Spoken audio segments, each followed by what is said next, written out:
by Ted Russell Nissan, home of the lifetime warranty on Kingston Pike.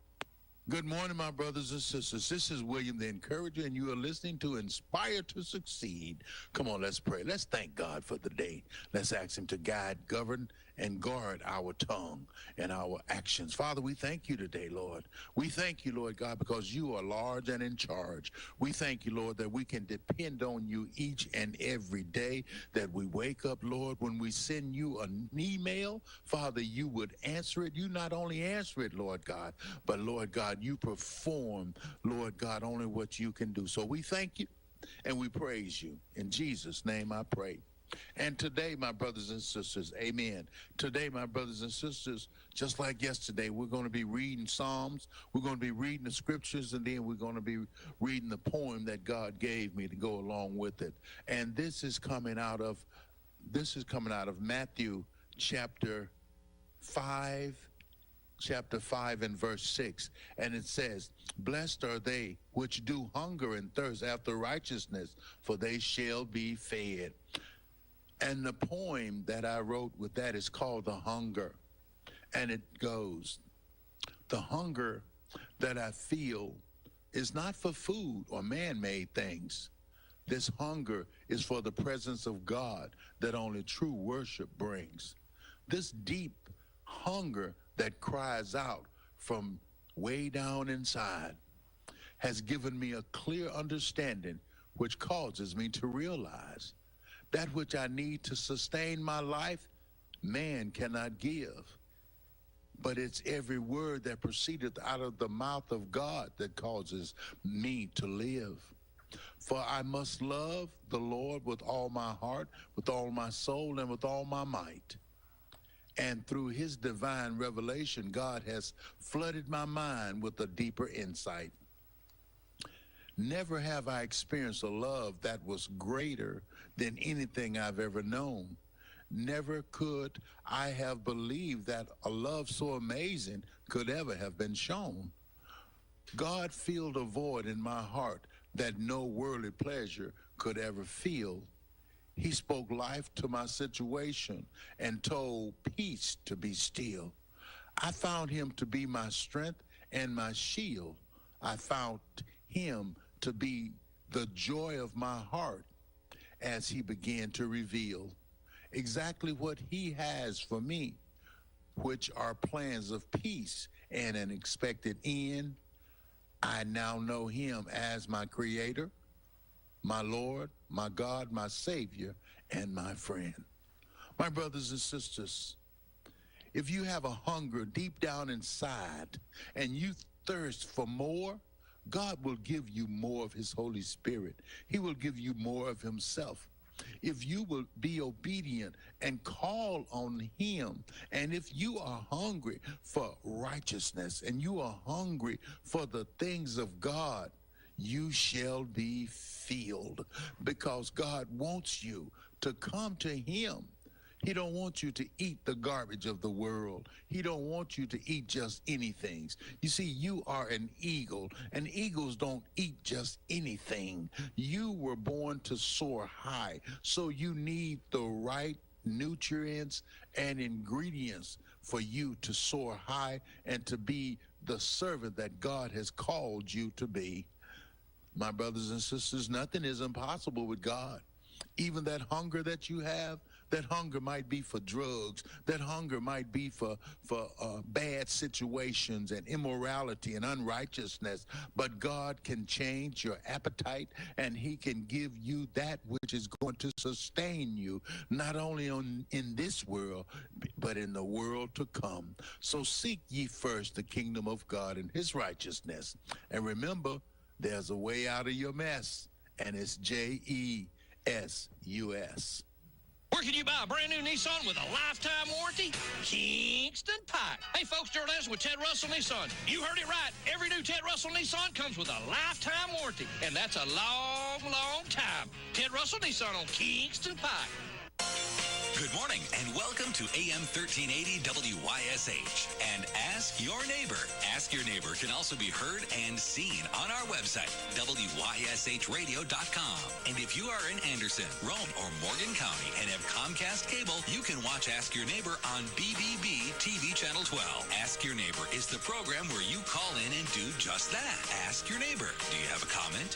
Do you have a problem? Or do you have a question? Then call in and ask your neighbor. 865-457-1380 or toll free at 877-711-4005. And for those of you that might be listening or watching on the internet, you can email from our website, WYSHradio.com. Just click on the Contact Us button and email your questions. Now sit back and listen as listeners throughout East Tennessee and the entire world answer your questions on Ask Your Neighbor on BBB TV 12 and AM 1380 WYSH. Why, good morning, everybody. Hello to you. Here's hoping you're having a fantastical day today. Another day of Ask Your Neighbor, another day on the radio. You have another day on the green side of the grass. Is there anything you're grateful for at all? How are your kids, your grandkids doing? Good? Good. Be grateful. I say this a lot. Do something kind, do something nice. It will be so much more impactful to you than it will the person that you do something nice for. What would you like to talk about, ask about, hear about, spout off about on Ask Your Neighbor this morning? I was watching a little bit of the Operations Committee. Did you guys see some of this? I was watching a little bit of the Operations Committee last night. I think I'll play some of it for you.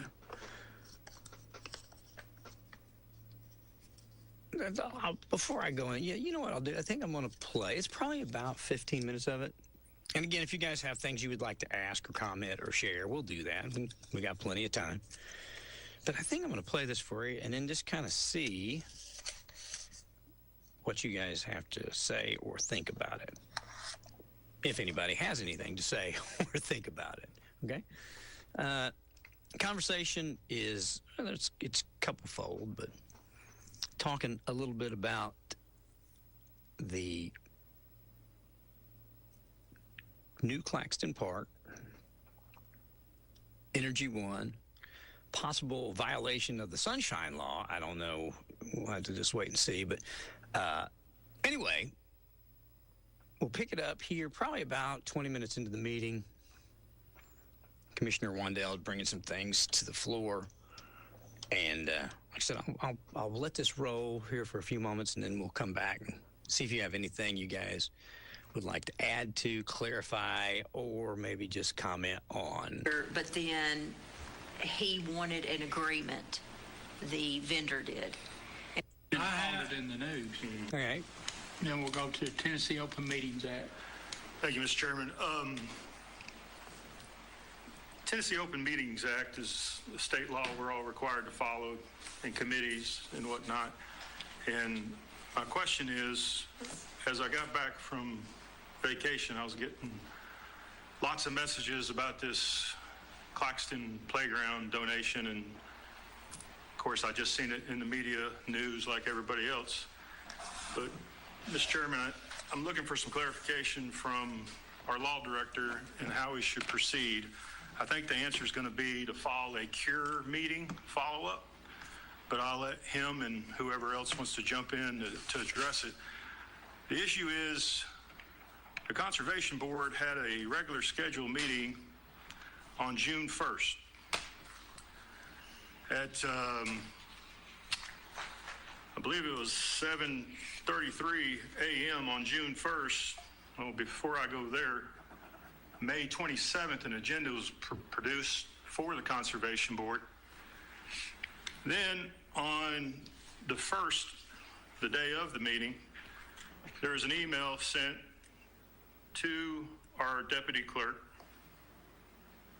from the secretary of the Conservation Board at 7:33 a.m. canceling the meeting. At 8:33, our deputy director did as asked. She canceled the meeting, sent out notification. My concern is, after seeing the media, that several of the members met still, and they received a donation. Then it went to the media.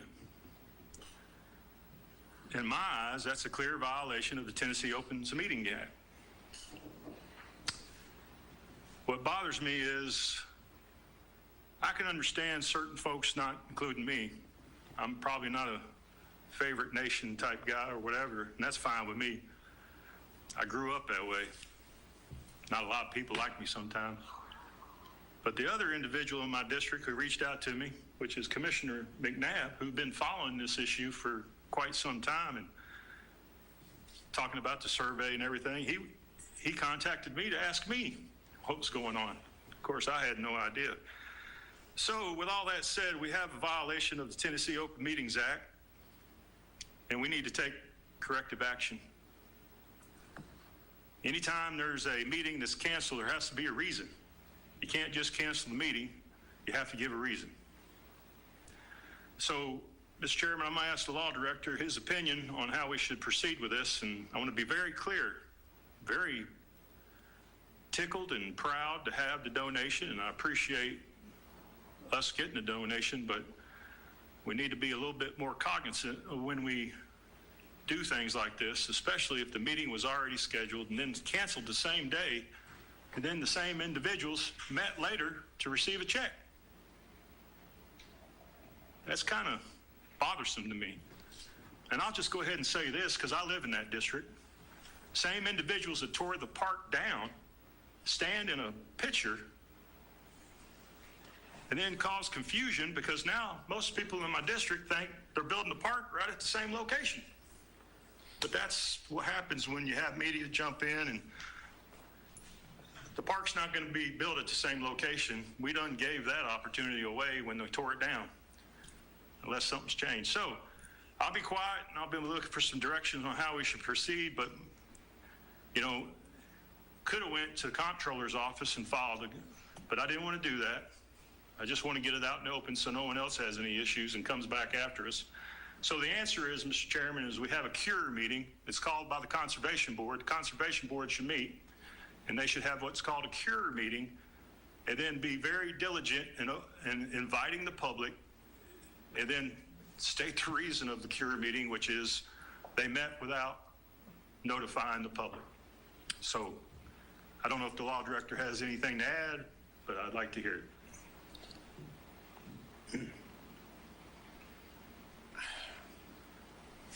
I'm not aware of, I know there was a donation. I saw that in the paper like everyone else.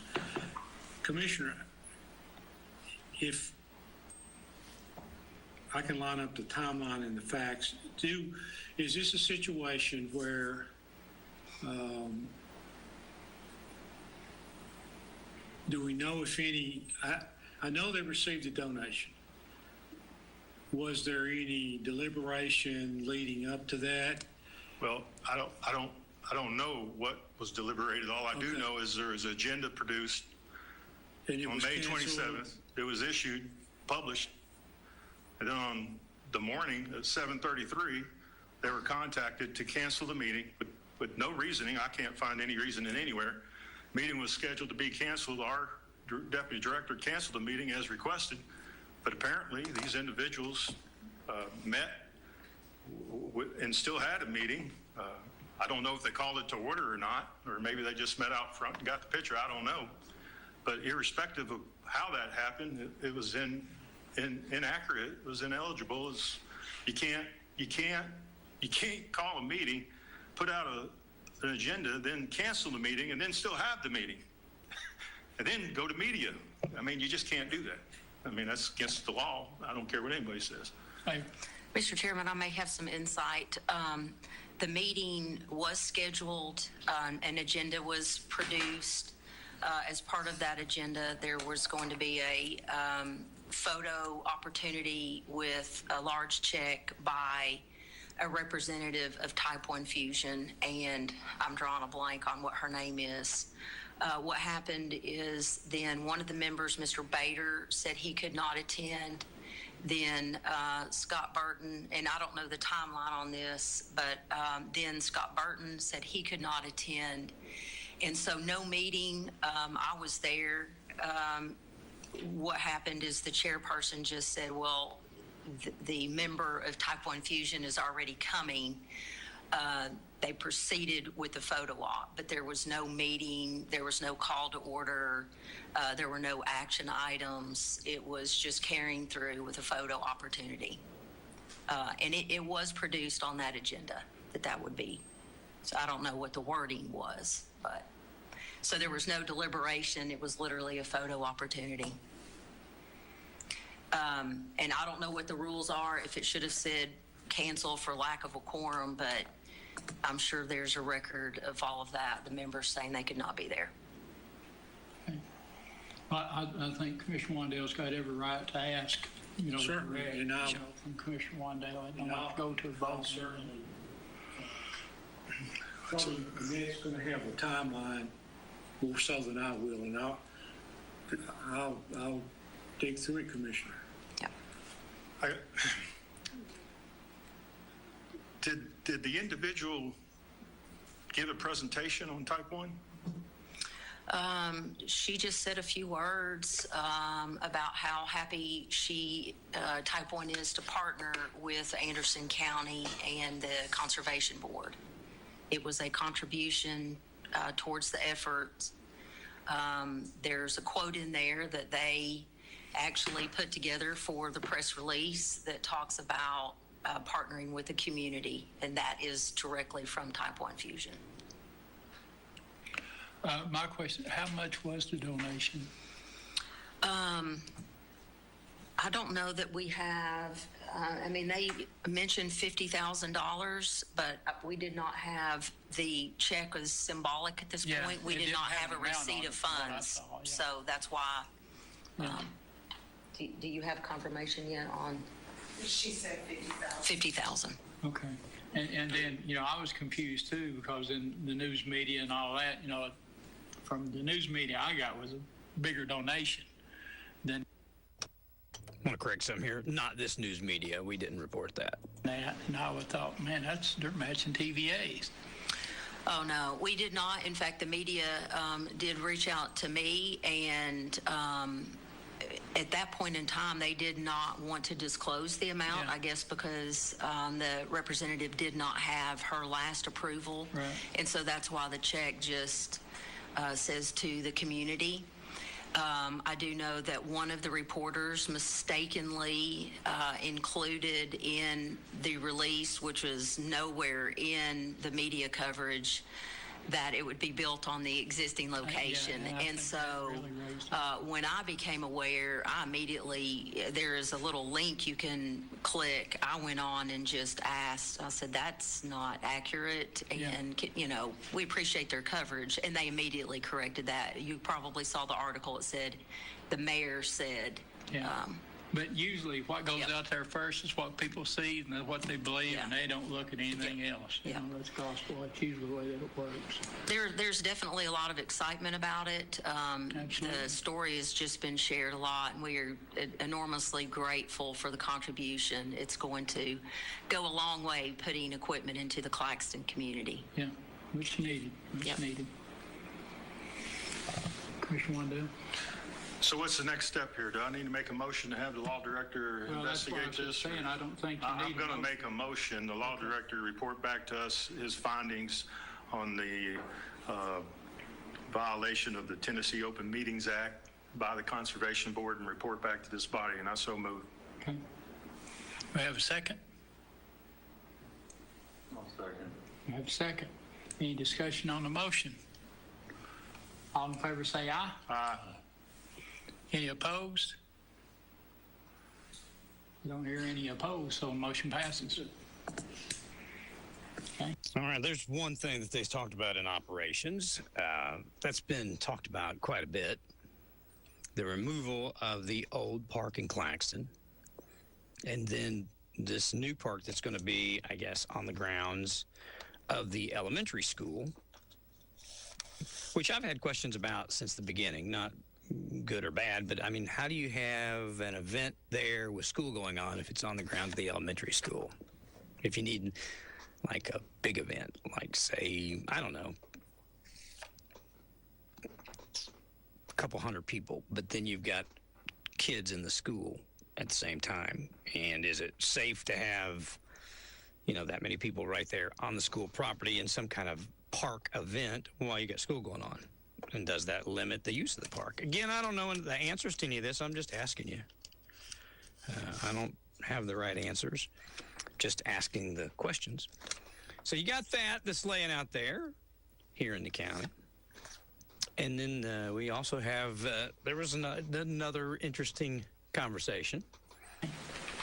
Mr. Chairman, I can Yes. say one thing.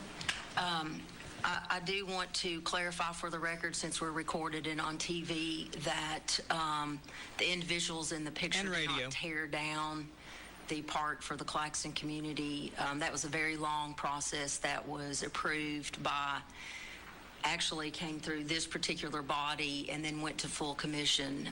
We know it was a multi-step, multi-year process. It involved a termination of easement by the county, also various motions from the Conservation Board. So I just want to make that clear for the folks watching at home. Well, my prayer is that it's going to be equal to or better than what they had in a suitable location. That's what's best for the community. Absolutely. Just for clarification, Chairman, am I reporting back to operations or to full commission? Full commission. Okay. Mm-hmm. That's correct, isn't it, Commissioner Wandale? That's fine with me. I mean, it can come back to this body. We just need to fix it. We just need to fix it. Okay. Let's bring it back to this body then. Okay. All right. The finance update on new animal shelters. Previously, animal shelter meeting requested by Commissioner Wandale, and you've got all that paper in front of you now. Well, this came from the Animal Shelter Committee meeting. I think second meeting. I missed the last one or two, and probably will miss the next one due to business. But basically, just looking for an update on the finances for the project as a whole. The last email I saw from the mayor earlier this afternoon, about 4:30 or so, I don't know if she wants to go over it or not, but I guess my question is, at the end of this, it says here on 12/18/27, principal, $5,996,465 USDA loan will pay off construction loan. I guess I'm trying to understand, is that when we'll use all the money to pay for the building, or? So how the USDA loans work, this is similar with the Bryceville Library. USDA operates with basically, for lack of better terminology, interim financing. So the county will go out to bid with a bond anticipation note. Then that note is used for the construction project. Then once all of the construction is complete, all the inspections are done, USDA approves, then USDA, we will close that loan with USDA. We will receive the proceeds from USDA. That will be used to pay the bond anticipation note off, and then you will have your permanent debt structure in place.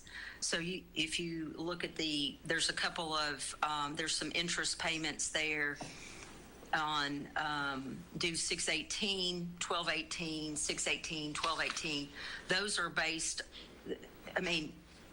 those may not all come if everything proceeds earlier, but those are the scheduled interest payments on the bond anticipation note. Once you close the loan and you go to USDA, then all of that goes away for the bond anticipation note. Any interest there, that's closed out. And then you go to your full payment, principal plus interest for USDA. Yeah, that's the same way that the Bryceville Library was done. Yeah. We have made 2 payments so far We had payment application one, $208,402.07 to Play Services, Inc. And then we had pay application number two, $340,601.20. And we just received an application today, so there will be on the next report another pay app that will be paid out. It's just not processed yet. And who is Play Services? Play Services is actually the contractor who won the bid, so our agreement with them, I don't think it's listed on this particular, yeah, it is. So we got you'll see under the PO amount, right next to item number 7, our purchase order agreement with them is $5,797,512. Okay.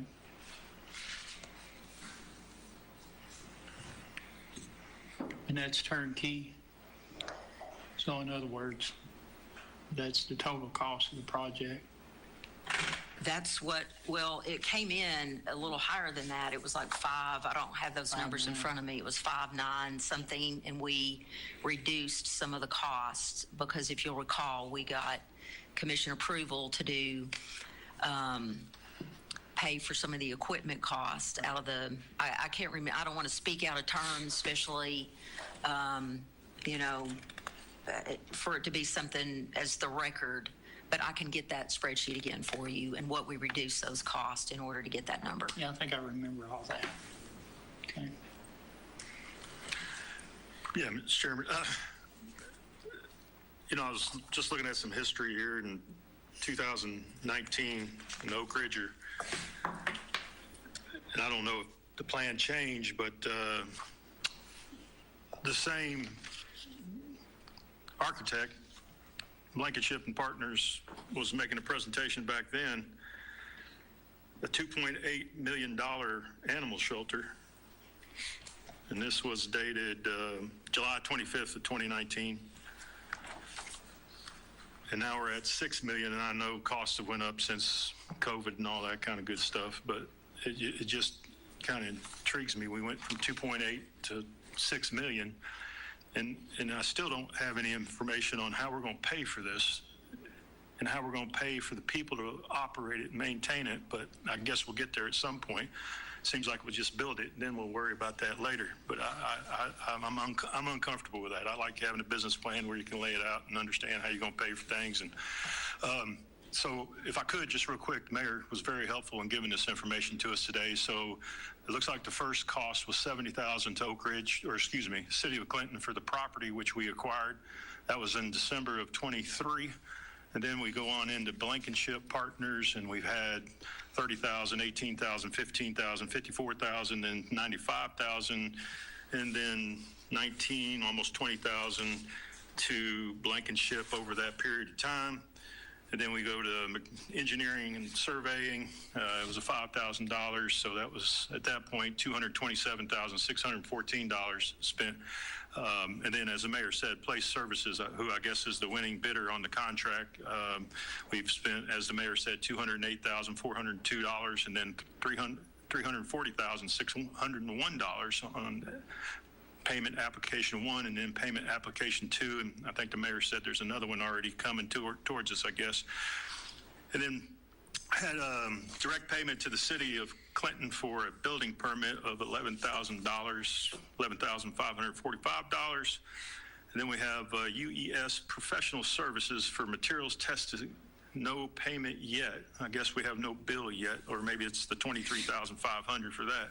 So the total cost for all the expenditures that we're seeing on this information is $788,162. Year to date, animal shelter expenses, bond included, it says. And then the total bond issued on December 18th, 2025 is $5.9 million. Interest earned year to date is at $80,166.82. Maybe that's a 7. My glasses ain't working well. Payments have been to Maynard Nexon PC for $5,000, Cumberland Securities for $29,500, and then Bass, Berry, and Sims for $12,000 for a total of $46,500 costs associated with the bond. And as the mayor said, we have interest payments now. First one is due on the 18th of this month for $96,465. Next one will be in September of this year for the same amount, $96,000. And then we'll have two more of those payments the following year. So that's a wrap on that. I guess the only question I would have for the mayor is, how do you envision funding the building once it's built?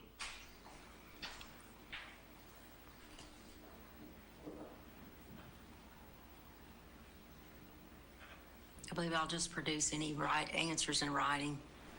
Okay. You know, I do want to address, I had an event back in 2019, and if we look at the Anderson County School and Claxton Elementary, Dr. Parrott recently gave a slideshow presentation, and he talked about the new Claxton Elementary School being an idea and a work in progress that took 10 years. And I think it would be good for all of Commission to see that, for the public to also see that in the process that we go through. This was identified as a need. It takes a very long time to work on government projects. The very first event, I paid money out of my own pocket to host an event at Calhoun's on the river. I invited City of Oak Ridge, I invited different partners, and we had a very rough concept design. We did not have a full schematic design at the time. Everyone knows that we have seen extraordinary building increases. We saw all of that happen during COVID. We saw the price of materials go through the roof. A lot of that, fortunately, has come back down, but not a lot. The old axiom holds true that it's never cheaper to build something than it is today. Once we got the full plans, this is not anything that is extraordinary if we look at other building projects. The schools are borrowed $20 million, but this is a $30 to $35 million school. Construction does cost money. I feel like we have done a lot of hard work on this. We took a lot of tours. We visited a lot of places. One of the critical things that we looked at the other shelters is operations. And we saw a lot of facilities that did not plan for crossover, how they travel down hallways, eyes on particular operations. For instance, the surgery center has a see-through area for the recovery so that the existing staff there can also keep an eye on the recovery area, much like we looked at the pod for the jail.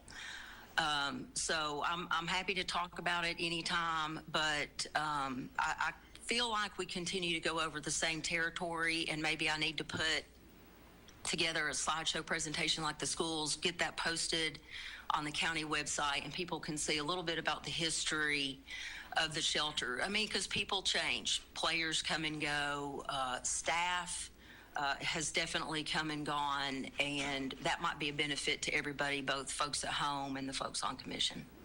All right, there you go. There's some interesting information. And I said all that because I wonder if you guys realize that our fiscal year ends in about 20 days, which means you have to have a new budget settled upon, agreed upon, voted upon, and put into place by July 1st.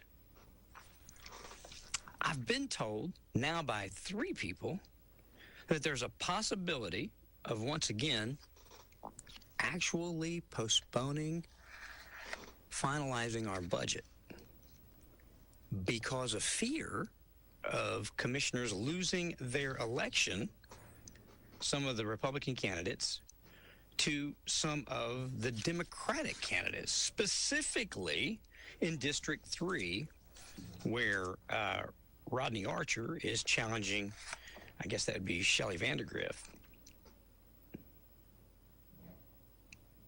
there are some folks in the party that are worried that they might lose that seat. I don't know. There are some challenges. If you go to District 5, there's a challenge. Jeff and Robert are going up against Marty May. 2 out of those 3 will be elected. Aaron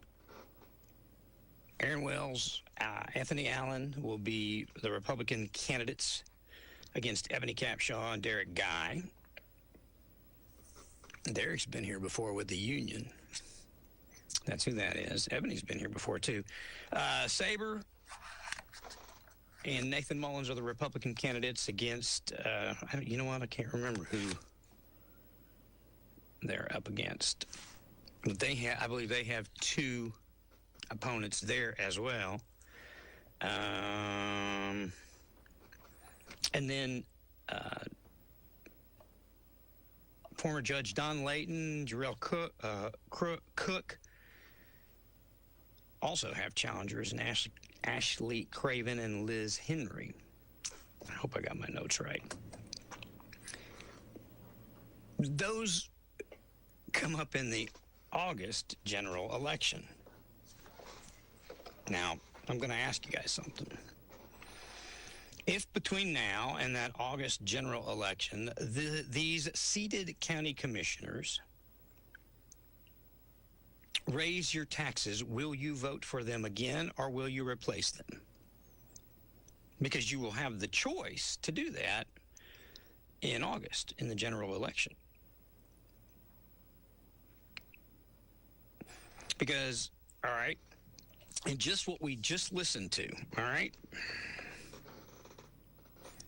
we heard that we're building a brand new $30 million or $50 million school. I can't remember the note, right? We heard that we're building a brand new park to replace the one we tore down. We heard that we're building a brand new $2 or $4 or $6 million, I think it's about $5 million, $6 million animal shelter right now. And we didn't hear it in that particular clip, but we've heard it over and over that the sheriff needs $2 million. So let's just go with $30 million for the school. I don't know what the park's going to cost, but let's say it costs $1 million. There's $31 million. New animal shelter, $5 million. There's $36 million. And then every year from now until Jesus comes back, Russell needs $2 million more a year. And then he said, it's like a garden. You got to weed it. So he's going to need more every single year going forward in order for you to be protected and kept safe. So I'm asking you guys right now to tell me 2 things. A, do you think they're going to go ahead and vote and solidify the budget in time? Yes or no? Or are they going to do the shell game and move it so that they have the election, and then those that are safe, if they are indeed safe, and win their election, can do it?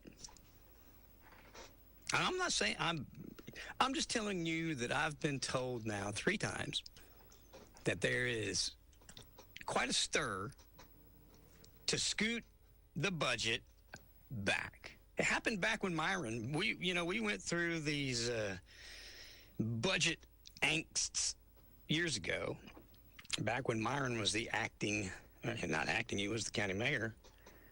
They postponed finalizing the budget. I can't remember if it went into September. I can't remember how long, but they did. I mean, it's not unprecedented. So what do you guys think about a $30 million school, a new $1 million park, $5 million animal shelter, and let's just say $2 million, Russell's tenure will be 4 years. So if he doesn't need any more than that, that's another $8 million, right, for the sheriff. And, I've advocated for that. I've said we needed it. And then I want you to answer me, has anybody in any particular department went through their own budget, or asked for help to go through their budget to see if they had any money that they could contribute back towards some of these expenses. I'm not saying cut anybody's budget in any department. I'm asking, as a whole, are all the departments working together to fund this? Because where do we have this money? Because the COVID-free money is gone. That's over.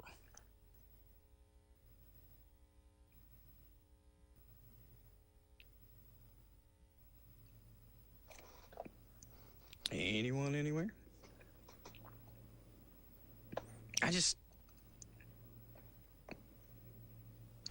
I'm just curious. We have a lot of questions. There are a lot of questions about how we're going to do this, what are we going to do that. And I think it's a fair question to ask. How are we going to pay for all that? Right? Okay, like I said, in District 3, you've got Shannon Gray, which I think he came up behind. He was second place to Shelley. Now, those two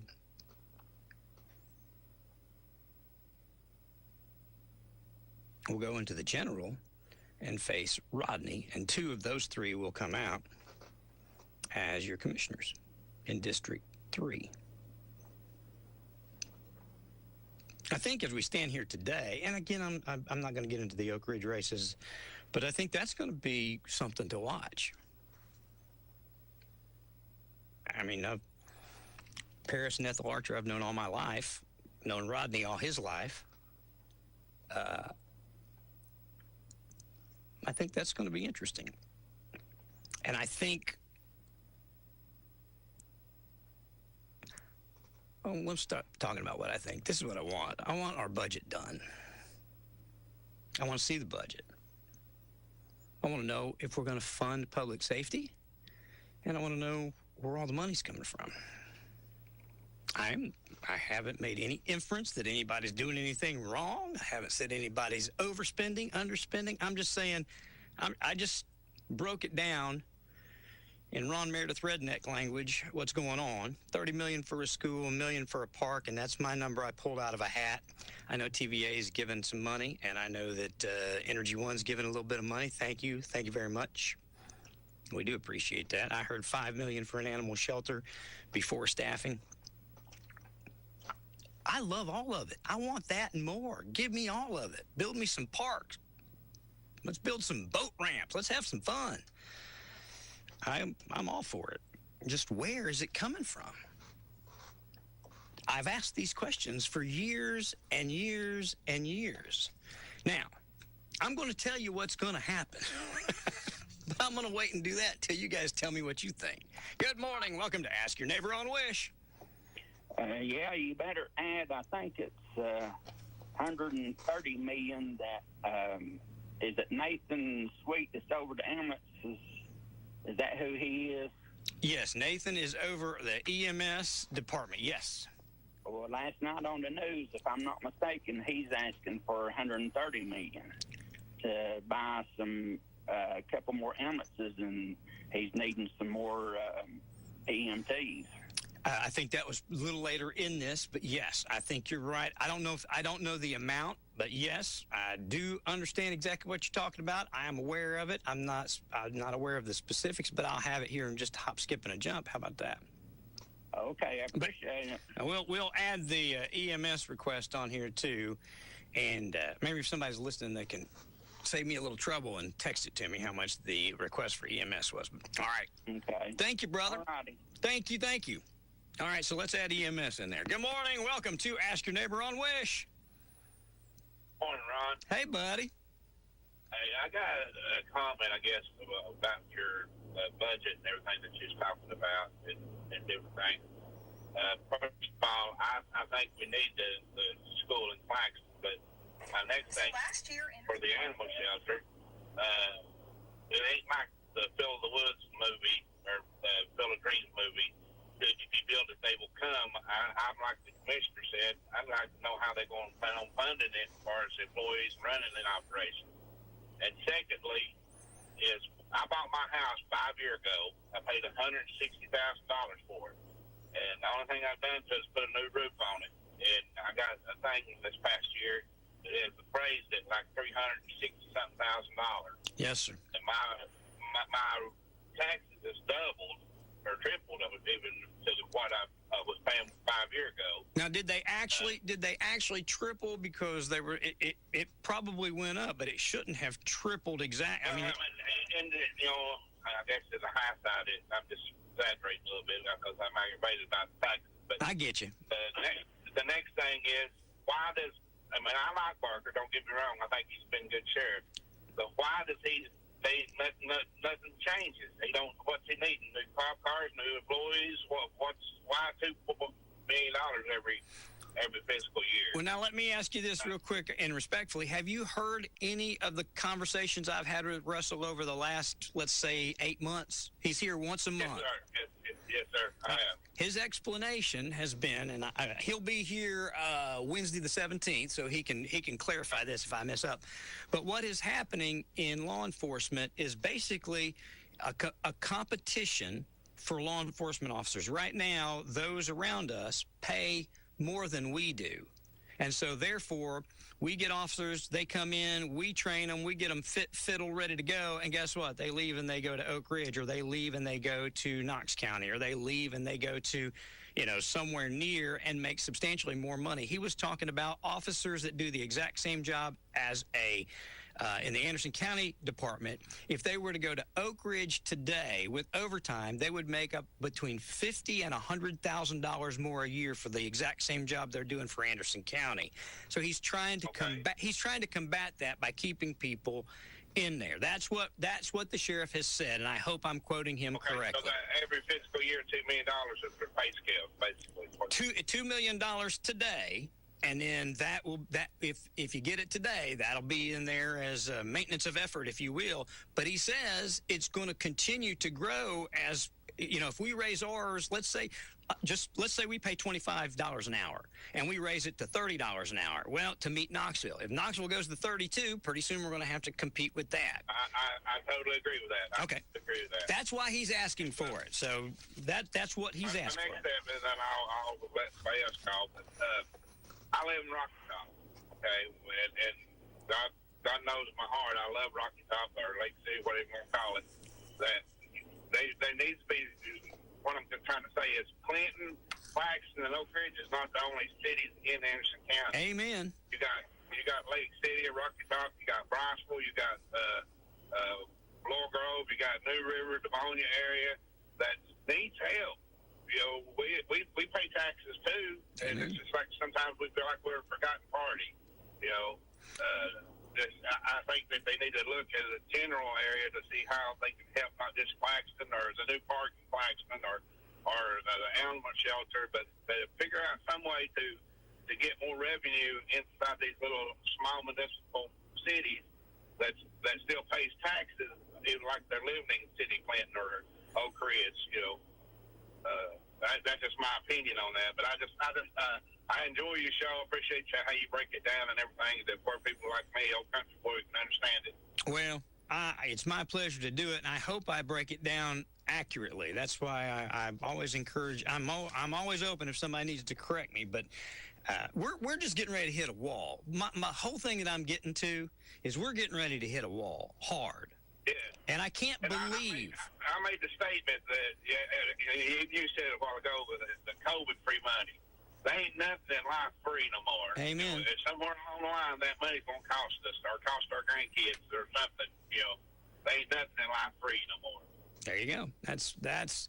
That's kind of my point is, we're getting ready to run up against the wall. We've got plans. We're digging ground and building a school. We're building a park. We're building a dog shelter. We have to keep public safety. We have to do these things. Yet no one, not one single human being has told us where we're going to get that money. That's what I agree with the Barker thing, and I really don't understand. I think we need an animal shelter, but a $5 million, $6 million animal shelter, I don't understand that. And why do we need another park? We got 4 or 5 right within 10 miles of each other. Well, they tore down the park there in Claxton, Bull Run.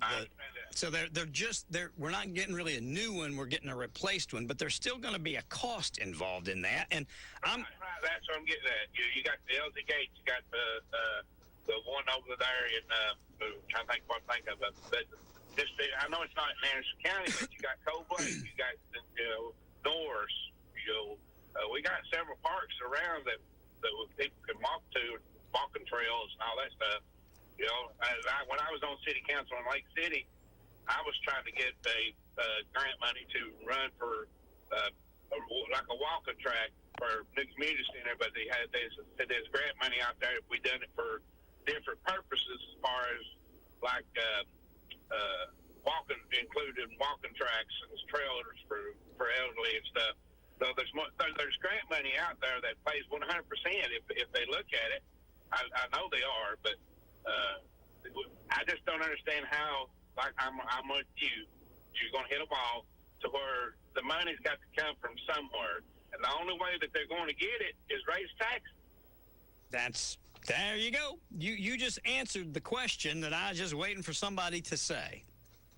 That's the only thing. And I'm taxed to death. I'm gas tax, grocery tax. Every single county that touches you, every single county that touches you and touches me in this county has a less property tax than we do. Every single one. Right. And now grant you, when they I know it's a different body of mayor and councilman at City of Rocky Top now than it was when they changed the name. But the whole reason everybody got behind it, I know they was talking about a water park and all that stuff, but the big thing was that they said they'll be like Superior County. If we change the name, we'll be like Superior County. You won't have property taxes just by the revenue of everything coming in. And then you see where that's got us. But if I don't pay my land taxes, that house will never be mine. They'll come and foreclose on it. So you got to. There's two things in life that you're going to be sure of. One, you're going to die, and one, you're going to have to pay taxes. Amen. I'm with you, brother. Like I said, I enjoy your show, and I'll let somebody else call, but I appreciate you. Thank you. Bye-bye. Bye-bye. And the information I'm getting, let's see here.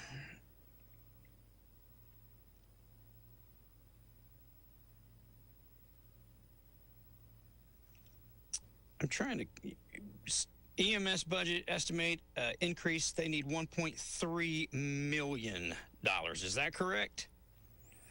And I know there are commissioners listening to me right this moment, and any of you that are listening to me, if you could just give me a yes or a no. I won't call you out or whatever, but I would like to make sure that I'm correct in this. So now we get to add another $1.3 million just to have an ambulance come pick you up. I asked these questions leading up to the election. I've asked the questions before. What's important? Are we going to do all this? Do you know how much of a tax increase it would take to do this? Any idea? Anybody want to raise your hands? On a good day, a penny will make us $200,000.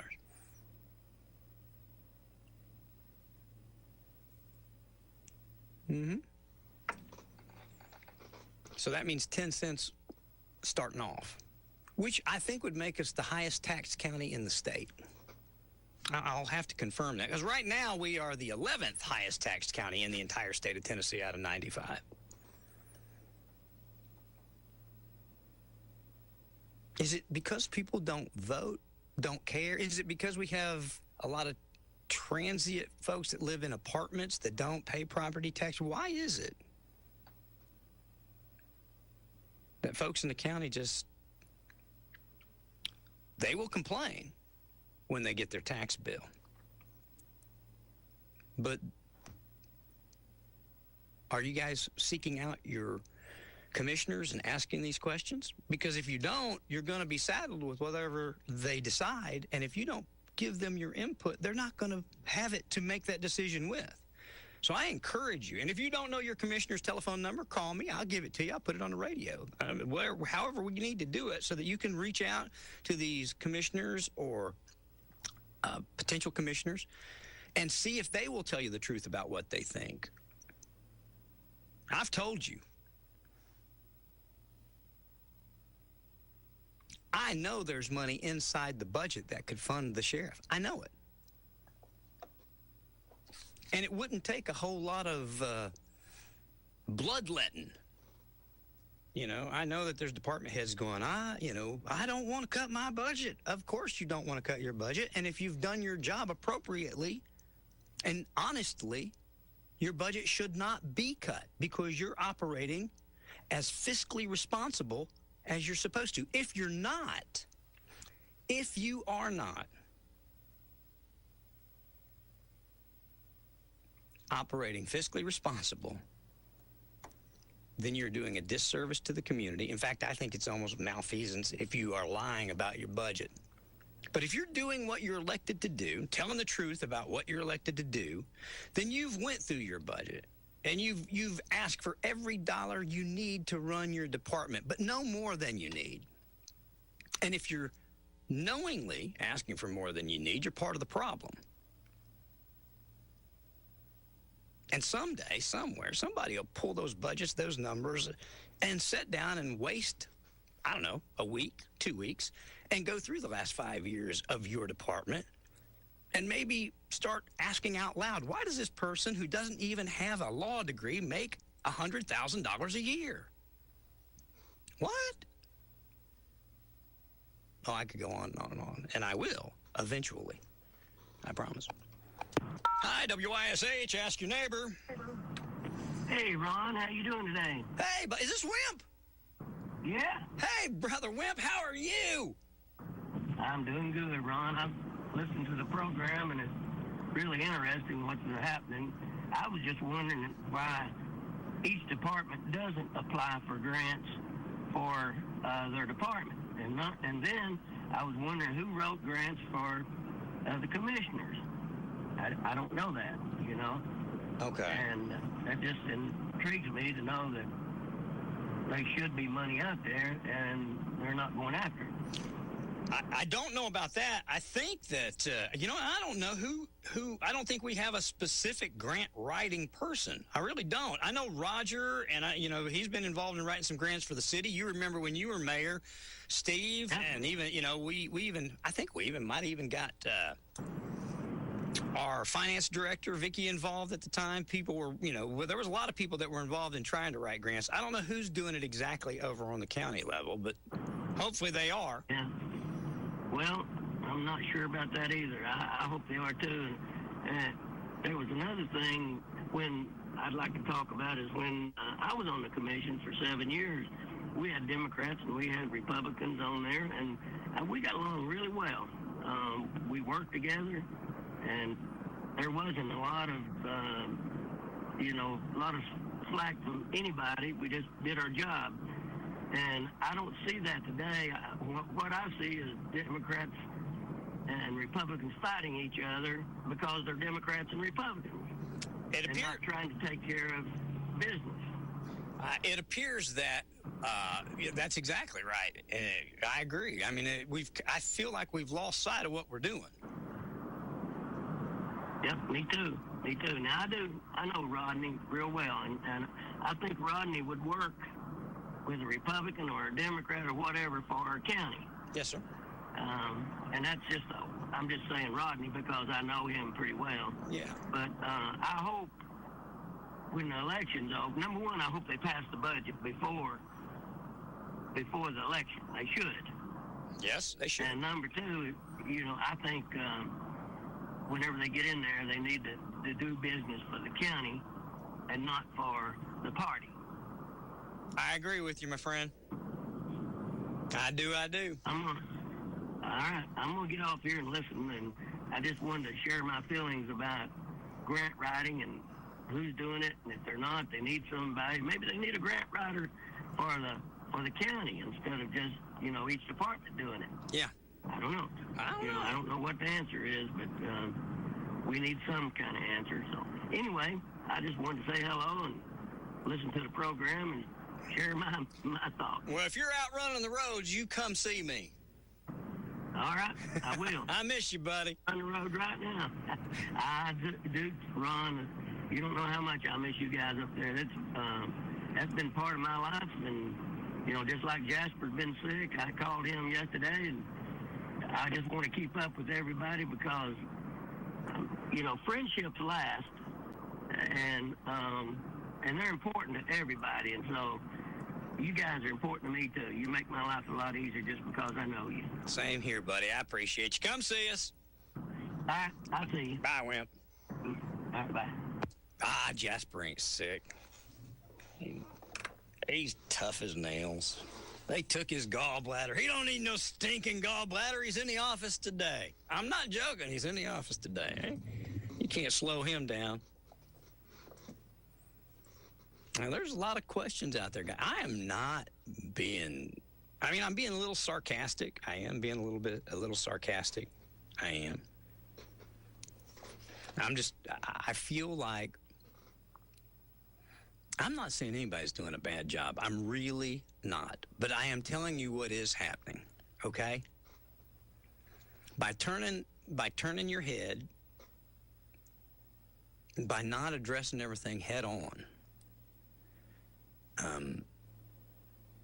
I worry that we're going to have a substantial tax increase.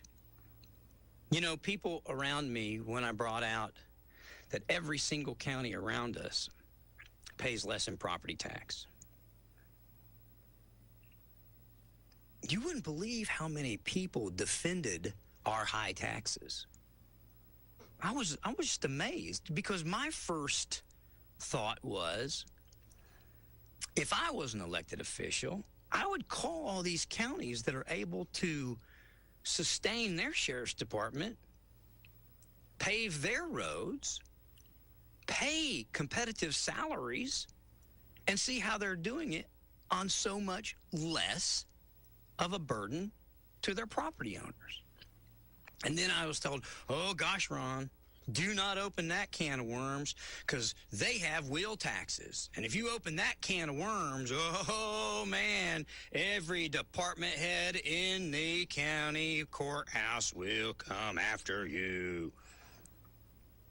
Well, I don't know why or how they do it, but I promise you, if I was in charge of your money, I would seek it out and find out. And guess what? I would do whatever is best for the county as a whole. Not one of the department heads that need to retire or that want to retire there.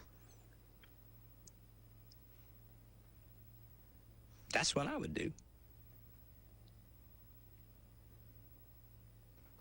And so I just played you the audio. You heard it yourself. Tracy was talking about a violation of the Sunshine Meeting. Violation of the Sunshine Meeting to obtain a check from Energy One for a park we're going to tax the taxpayers to build. Which we need a park. We need to replace our park. I'm not criticizing that. I'm asking, where's the money? Do we have the money? Now, the mayor talked about the interest payments, $96,000, and then $96,000, or Tracy did.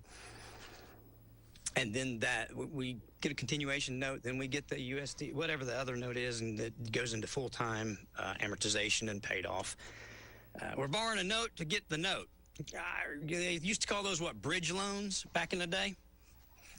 You buy a house and you don't sell your other house, you get a bridge loan until you sell your other house. So you build a park, or you build an animal shelter, but you're using this money until you get this money. And you know what? If you guys start saying we don't need an animal shelter, I swear to you, I'll never, ever, I will discredit every one of you animal activists that have demanded, that have pitched fits. I'm telling you that I've seen them act. I'll tell you what, I would ground my underage children for acting the way I've seen these people act. And I mean that truthfully. I've had the police called on me for just taking my own cat home from some of these animal activists. They're wrong. And so if you guys, you better get behind this. And if I were you, I'd start raising some money. You all wanted it. You've asked for it. Now it's being delivered to you. And now the rest of us are going to be asked to pay for it. Which, if we got the money, I'm okay. I agree. We need it. Do you hear me? We need it. I'm not saying we don't need all these things. I'm not saying that I don't want all these things. I'm not saying that any of them are wrong. I'm asking a very simple, easy question. Who is going to pay for it?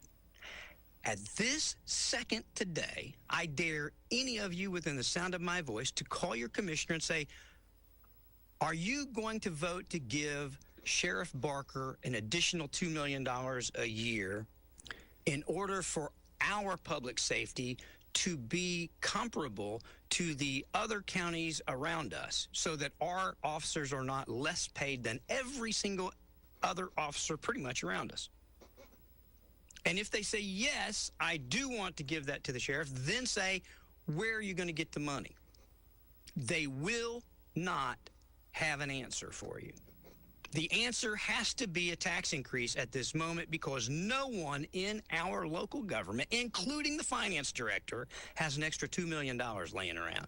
Call Robbie and ask him, Robbie, can you find $2 million? Nope. You don't know where it's at.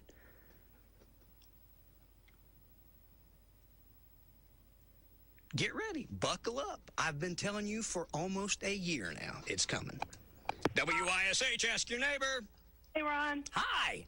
What's up today other than a gloomy day? You know what? I don't know it's gloomy because I've been in here in this beautiful studio all morning long. It was dark when I got here, and it's usually, well, it's not dark when I leave anymore. Thank you, Jesus. But at least I got some light when I leave here at 6 o'clock in the evening. That's good. I was there for years. I know exactly what you're saying, but now I'm sitting here looking out my window and...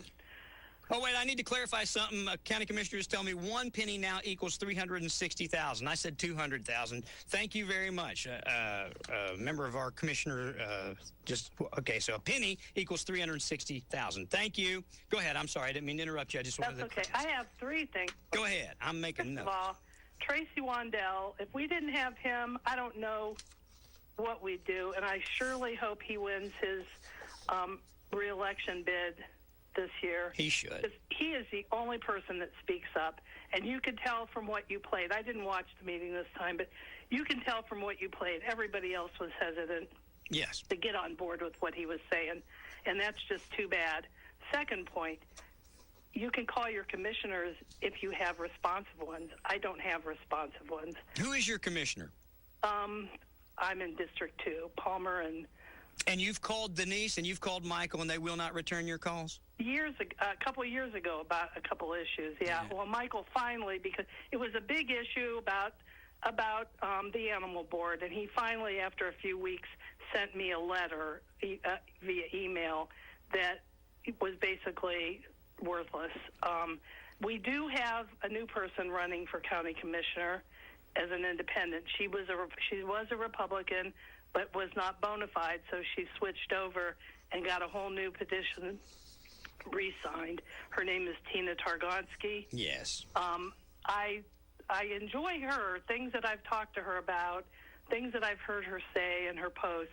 I hope to get up to Apple Blossom Thursday to meet her. I really get confused. I take hundreds of calls every day here in my job, because I deal with the public. I just don't know why somebody goes out and runs and spends thousands and thousands of dollars to be the representative of the people and then are so arrogant that they refuse to call the people back. Well, they're afraid. Of what? Well, losing the almighty power of being a little bitty commissioner in Anderson County, Tennessee? They're afraid of losing the favor of the mayor. That's what they're afraid of. Well, what? The mayor's one vote in a county of 80,000 people. I just think they're all in lockstep with her, and you can tell that during the commission meetings when you watch them. If something comes up, I mean, it seems to me a lot of the meetings are everybody fighting against Tracy, because he brings up points and things that we need to know and be aware of. And obviously she doesn't like him. I don't know what the situation was that kept him off the ballot as a Republican this last time, but I'm glad he's running as an independent, and hopefully he'll win. And he will win. Tracy will win. Well, I'm glad. I hope he does. And I've rambled on, and I kind of forget my third point. I'm sorry. I'm It'll come to sorry. me. I know this isn't my point, but I know there have been a lot of donations for the animal shelter from different rescue groups, and that was several years ago, before this new $5 million got, voted on. But I really think we do need to vote against some of these people because they're not speaking up for the people that put them in there. And, I'm thinking, this is my third point. Would it be possible for you to call one of the county mayors that is doing much better than our county is and ask them to come on your show? Absolutely. And look, former county mayor E.L. Morton and I, we grew up together. From up in Campbell County. Now, I don't know if that's necessarily good example, but I know a number of county mayors, and I would be happy to do that. You're going to hear a whole lot of wheel tax. You're going to hear a lot of we have higher sales tax. I've already looked into it, but yeah, absolutely, I can get some folks that are operating a county similar size to ours for less money and bring them on here and let you tell them how they do it. Absolutely, I'll do that. Well, I think that would be a good idea. And I was shocked when I moved here at how cheap it was to renew my driver's license and my license plate stickers, because where I'm from, it was like $80, and the first time I renewed it here, it was $12, and I'm like, whoa. Yeah. How much is wheel tax? We don't have one here. Right. I don't remember. It depends. I can remember in Campbell County, this has been a long time ago, I think it was $36 in addition to whatever the cost, and I think it's $30, $40 to renew your tags. I can't remember exactly. Well, wouldn't people be more accepting of that than a property tax increase? Well, it depends on who you ask. It really does depend on who you ask. I have said in private with people, and I don't care to talk about in public what I've talked about in private. If you look at that, what that does is when you have an area where you get a lot of apartments and a lot of people that are here that are not property owners, they're not bearing the burden of the property tax. The company or the person that owns the apartment complex is, but individual homes, if those were all individual homes instead of an apartment, it would generate substantially more property tax than that apartment complex does. So that's a lot of the reason people implement these wheel taxes, is so that people that are there that do not have the obligation to pay a ownership property tax are now contributing to fixing the roads that they're driving on, now contributing to the schools that their kids are going to, that in some form of taxes besides a sales tax. So, but their rental increases are, there's a guy that owns a lot of places and a lot of houses in my neighborhood, and I can't believe what he charges for some of these little houses. Oh, they get $1,500 a month for one-bedroom apartment these days. It's crazy. $1,300 anyway. They are impacted in some form, but the problem is people here do not vote. They don't vote, and I don't understand that. It's like, I believe older people vote, but I don't know how many of them have stopped voting. I just can't believe the low voter turnout here. Well, you know what? They only stir when they're shaken, and folks only get shaken when there is something that usually bothers them. If everything is good, like if they spend $5 million and open a beautiful park and people go to that beautiful park and they love it, they're going to be, yeah, that's great. They won't say a word until they look at their property tax bill and it goes up. And then they'll be like, my property went up. Why? Because we built this park. So, folks, I wish they would get more involved before they get mad as opposed to after the fact. Because after the fact is just a day late and $1 short, and all you're going to do is complain. You're not going to change anything. Right. So I don't know why people do not participate. I will tell you this. Maybe it is a compliment to the county and to our government that they're doing okay by most of the people. Maybe they're complacent because they're okay with it. I don't know. I want to preface this. I don't think our county is doing bad. I don't think our elected officials are doing bad. I do support the mayor. I think she's doing a pretty good job. I wouldn't want her job, but I just have questions that are legitimate, honest questions that people ought to ask, because I showed Tracy on my mortgage how much they take of our mortgage for property tax on my house. And it's astounding how much I pay in property tax just on my home, and not to mention I own a number of properties. So, I mean, corporate businesses are taxed way more than residential. So I feel it, whether it's 1 penny, half a penny, 10 pennies, I feel it every time it happens substantially. I don't know why people don't ask these questions prior. And the thing is, too, most of my property taxes goes towards the schools. Well, now we're giving taxpayer money to private schools, to people who are already wealthy and can afford to send their children to. That's not accurate. That's not 100% accurate. You're not. That's a Democratic talking point, and you know it. Don't do that. Me and you don't do that. I mean, anything that I have. So every single person that gets that grant is wealthy. You know that's not true. No, not every single person. Exactly. Then don't say we're giving it to wealthy people that don't need it, and that's all we're giving it to. It's like a coupon for people who can already afford public schools. Because private schools, how can private school education is like $30,000. How is that going to help? Not all private school educations are $30,000. Some of them, there are home schools. Let me tell you something. If I don't want my kids, there are social reasons as well as educational reasons that our schools are failing our children, in my opinion. And if I had an option that I could put my kid into a better educational situation, or a social situation that is more cohesive to how I raise them, I would do it in a New York minute, and I would appreciate the $6,000-7,000 a year. And there are options out there that you don't have to pay $30,000 a year for. But I understand what you're saying. I do. Why don't you do that if you can do it? Because I'm okay with where my kids are. I'm at that school once a month. I talk to the principal. I talk to the teachers. I'm a very involved parent. And let me tell you something.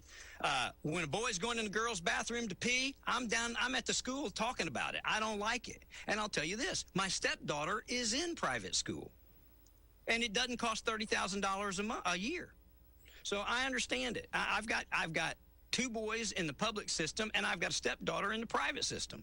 So I can speak educatedly, if that's a word, the entire topic. I've got both in both ends, and I'm involved. I don't like a lot of the stuff that goes on at Clinton High School, but I know that they've got a handle on it. They know what I think. They may not agree with me, but they know what I think. Well, I don't like my tax dollars going to private schools, regardless of how much it costs or what it is. I believe I'm paying tax dollars for the public, and the vast majority of my taxes go to the school system. Well, let me tell you this. I don't think it should be done as a burden to the taxpayer in states that can't afford what they already have. That makes it a larger burden. In the state of Tennessee, we are flush with cash.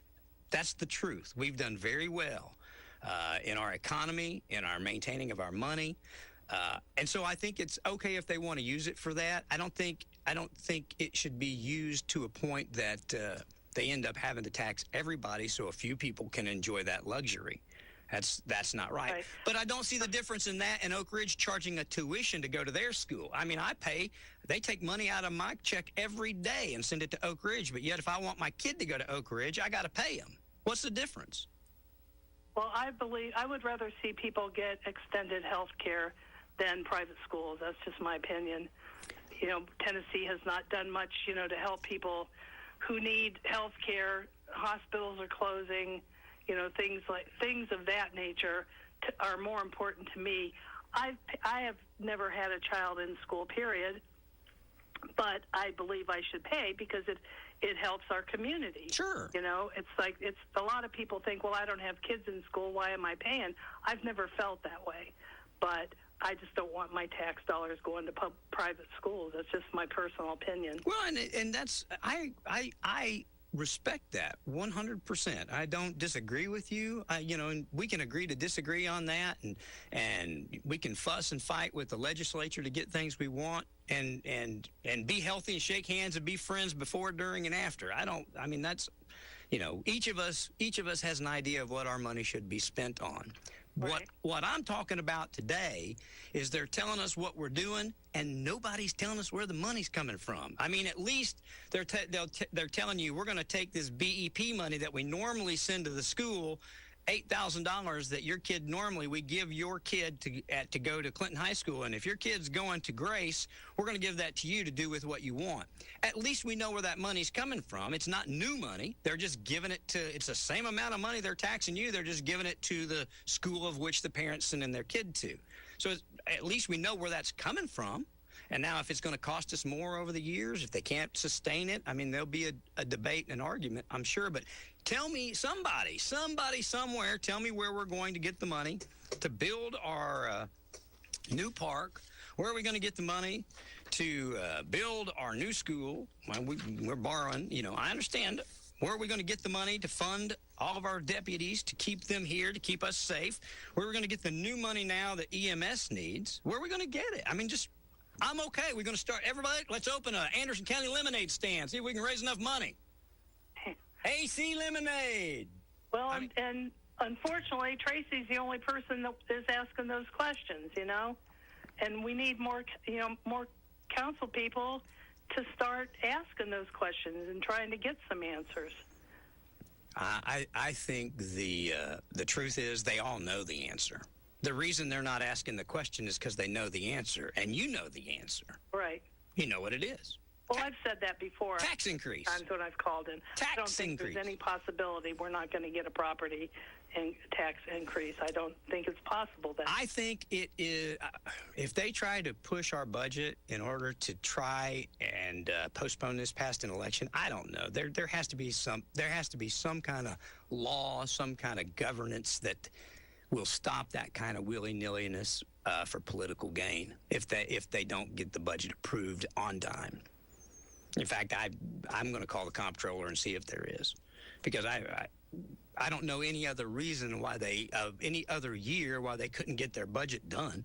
So they just need to man up or cowgirl up, whatever they're going to do, and raise the taxes, build the schools, build the park, give Nathan what he needs, give Russell what he needs, and then suffer the consequences in August or don't.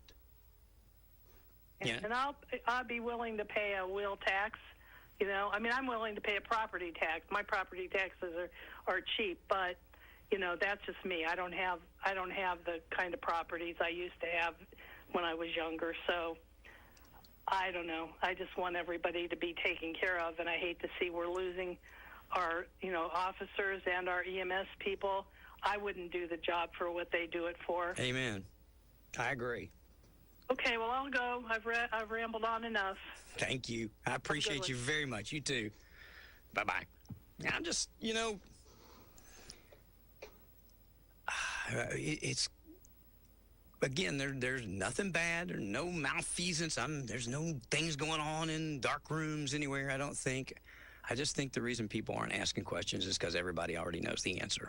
Nobody wants to say it out loud. Everybody knows what we need. And there is a need to address things with EMS. I think I saw where we had 600 code white where nobody can run, or not that nobody can run, but that everybody is running. Everybody's on a call. And if you're the last person to call while everybody's busy, then, you're in trouble. How do you fix that? Well, you buy more ambulances and you hire more people. That's how you fix it. How do you do that? Well, you got to have more money. You got to have more people. I, at one point, when I was considering running for commission, looked at the point based on my own experience of, how could you make EMS better? And I thought maybe you had better staging areas, places where they could stage instead of sitting in their vehicle, where there would be a place to sit, have coffee or what have you, and have them stationed across the county at better places. But then I've talked to some people that said, no, that's an antiquated, old way of doing things. There's a new way of doing things and a better way of doing things. And again, if there is, I'm all ears. I don't have any influence in any way, shape, form, or fashion, or I'd be answering these questions in a different manner right now as a commissioner. But that said, I am going to ask the questions, let you guys watch where the chips fall. I've told you what I believe. I've told you based on just sheer facts of a business person. You know, if it's taking $20,000 to operate in a day and you're only bringing in $5,000, sooner or later you're going to have to come out of your pocket, figure out where, you're either going to have to change directions or increase revenue. And in our county, the only way to increase revenue, there you go, property taxes or sales taxes. And, we saw a huge sales tax increase, which I also spoke to you about. Both Commissioner Isbell and I tried our best to tell Commission that we were going to get this influx of cash. They didn't agree. And then we did get the influx of cash. Now they spent it all. Good morning. Ask your neighbor. Good morning to you, sir. Hey, what's up, Mike? I've been listening to you, buddy. Well, thank you. I'm asking questions. I'm not making statements. I'm just asking questions. The only statement I'm making is we're going to end up with a tax increase, I think. And I think they might kick the can down the road. We'll see if they do or not. Yeah, well, I got a feeling that's coming. And I heard you say it was unprecedented. They've done it before. Yeah, they did it when Myron was in. Yeah. Oh, okay, then. So that's... Yeah, it's not like it's never been done. I don't know. All right, then. But something else I was going to ask. I hadn't heard it mentioned yet. Is what's the latest on the goat napping? I haven't heard the latest on the goat napping. I can tell you that we are, as animal control, we're not supposed to collect livestock. So that I can just tell you that was a mistake. Period. I don't know how the county's going to handle it. I don't know what the liability is. I think there's probably some legal wrangling going on right now. But I will tell you, from everything I've read and everything that I know, and listening to the ag agent at the University of Tennessee and speaking to him, that was a mistake. So, and people make mistakes. I think the best thing to do would be like, you know what? We shouldn't have took your goat. Sorry. If you want to treat your goat like that, evidently under the law that our animal control, we don't have control over livestock. That's livestock, and there was a different avenue we should have taken, and I guess going forward we'll take that avenue. So that means that we need to train our people better and make sure they know the law before we send them out there to enforce it. No kidding. So I'm just thinking there that the county's going to end up. That lady's probably going to collect a lawsuit, another one from the county.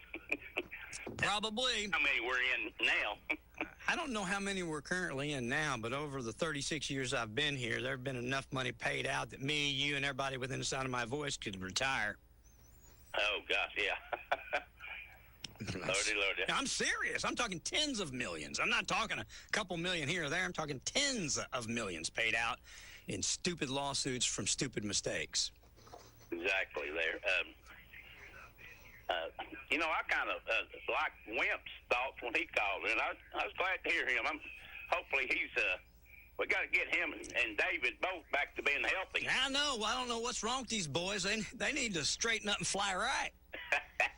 That's right. But I would think that, and of course this is just me, I don't know all the ups, ins, and outs, but that Sheriff Barker would be able to apply for some grant money for public safety. You would think that would be available. He has applied for and gotten and received a number of grants. I'll ask him when he's here on the 17th to go over that. But a lot of these programs that they're doing inside of the jail, a lot of the things that they're implementing have come on the heels of getting grant money. But I'll ask him, A, what we've got, and B, what else is available that we could ask for when he's here on Wednesday the 17th. And if I'm talking and I don't, text me or call me and remind me too. Oh, okay. That'd be what, next Wednesday? That's a week from mañana, a week from tomorrow. A week from tomorrow. Yes, sir. And also, heard you mention the name there, Rodney Archer. Rodney's running? Yes. Wasn't he our former trustee? He was. He was our trustee, and he left. He's been on county commission, and he's been trustee, and then he left, took a job in Nashville. Well, I thought that he had left there because, you know, believe it or not, where I used to see him most often was during the holidays. He went down there and worked at Profits. Yeah. Yes, sir. Yes, sir. I remember that now that you bring it up. Paris and Ethel, his grandparents, and our family have always been very, very close. Oh, those are good people. Salt of the earth, I'm telling you. Those are our folks that have done a lot for our county and done a lot over time, and people think a whole lot of them. That's why I say that race is going to be a tight race. That's going to be a race to watch, mark my words. I think you may be on to something. Mm-hmm. So has Rodney moved back around here now? I reckon he's back up in Andersonville. Oh, okay. I don't. You know what? You got to live here to run. But he would be one there. I'd like to have you come up to the station there. Well, he'll come up. Rodney knows me well enough. He'll come up if asked. Absolutely. So I'll get him up here.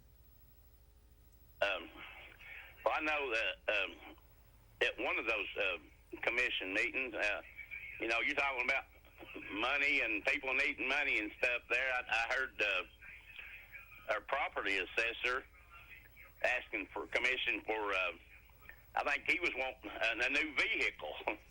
He had a bunch of old vehicles. Well, mine's a 1999, if anybody cares, my truck.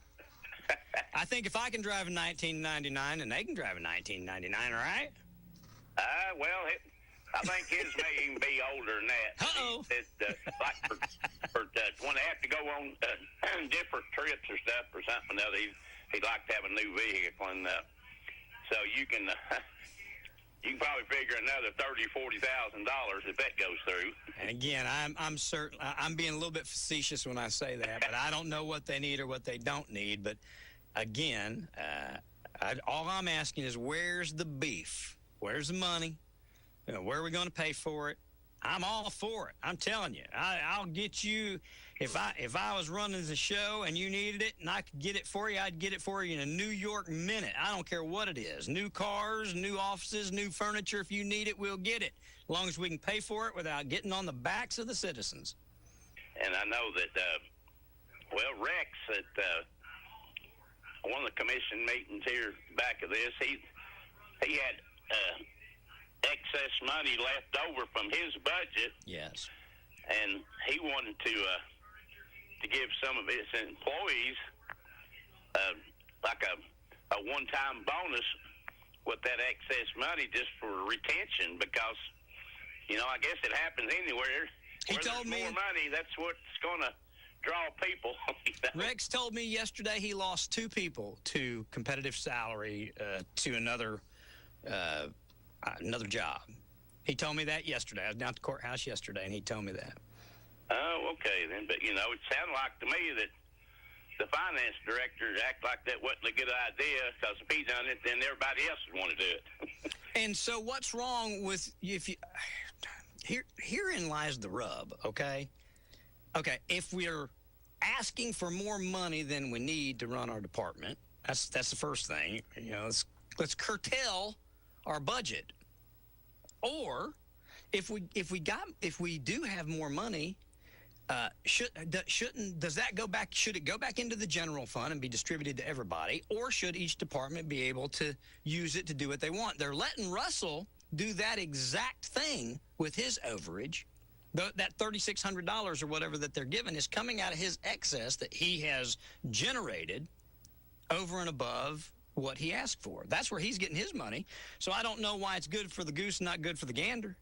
Yeah, I understand there. So I don't know. It's going to be an interesting few months coming up. So I guess everybody just stay tuned. I'm getting ready to step on some toes right now. But if you give back $1 million every year, this year cut your budget $1 million and keep your own money. That's what I'd say. All right, you make $1 million more the last 3 years than than we give you. I'm cutting your budget $1 million as we do the budget. You come up short, we'll burn that bridge when we get to it. But today, because you've shown that you bring in this much money, then your budgets, we're going to take this $1 million that you're over every single year, because they get that money back. They drop it in the general fund, and nobody pays attention to that, because it's budgeted to go to them. Then when it don't, it just drops right back into the bucket of slush fund. I shouldn't say slush fund money, that's negative, but back into the general fund to do with whatever's wanted. And if you're going to bank on it in the general fund to run our budget, why not bank on it for the departments to run theirs and keep it out of the budget so that you can use it for where you need it? I mean, if John has overages every year, and Rex has overages every year, and Jeff has overages every year, and Russell has overages every year, where's that money? Take that out of their budget today, set the budget, and then if they fall short and they don't do as good a job as they have the last few times, or the economy is worse than it has the last few years, then you're going to have to address it. But if we're making more money than we need, why not use that money in the budget? Makes sense. Boy, I can hear them hollering at me now, all the way up here. I can.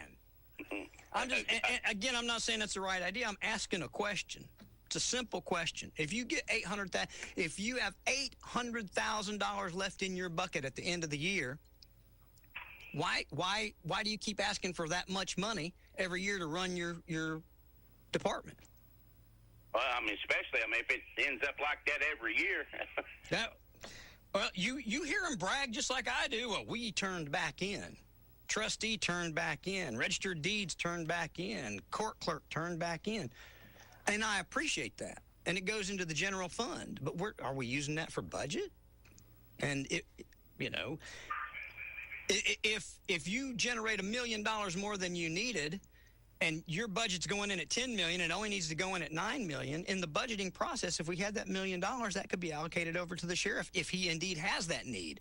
Or take that $800,000, the budget that's in the budget right now that we're giving the sheriff, and first pull that out and say, okay, your budget instead of $10 million is now, $9,200,000, because we're taking that $800,000 that you get overage every year out.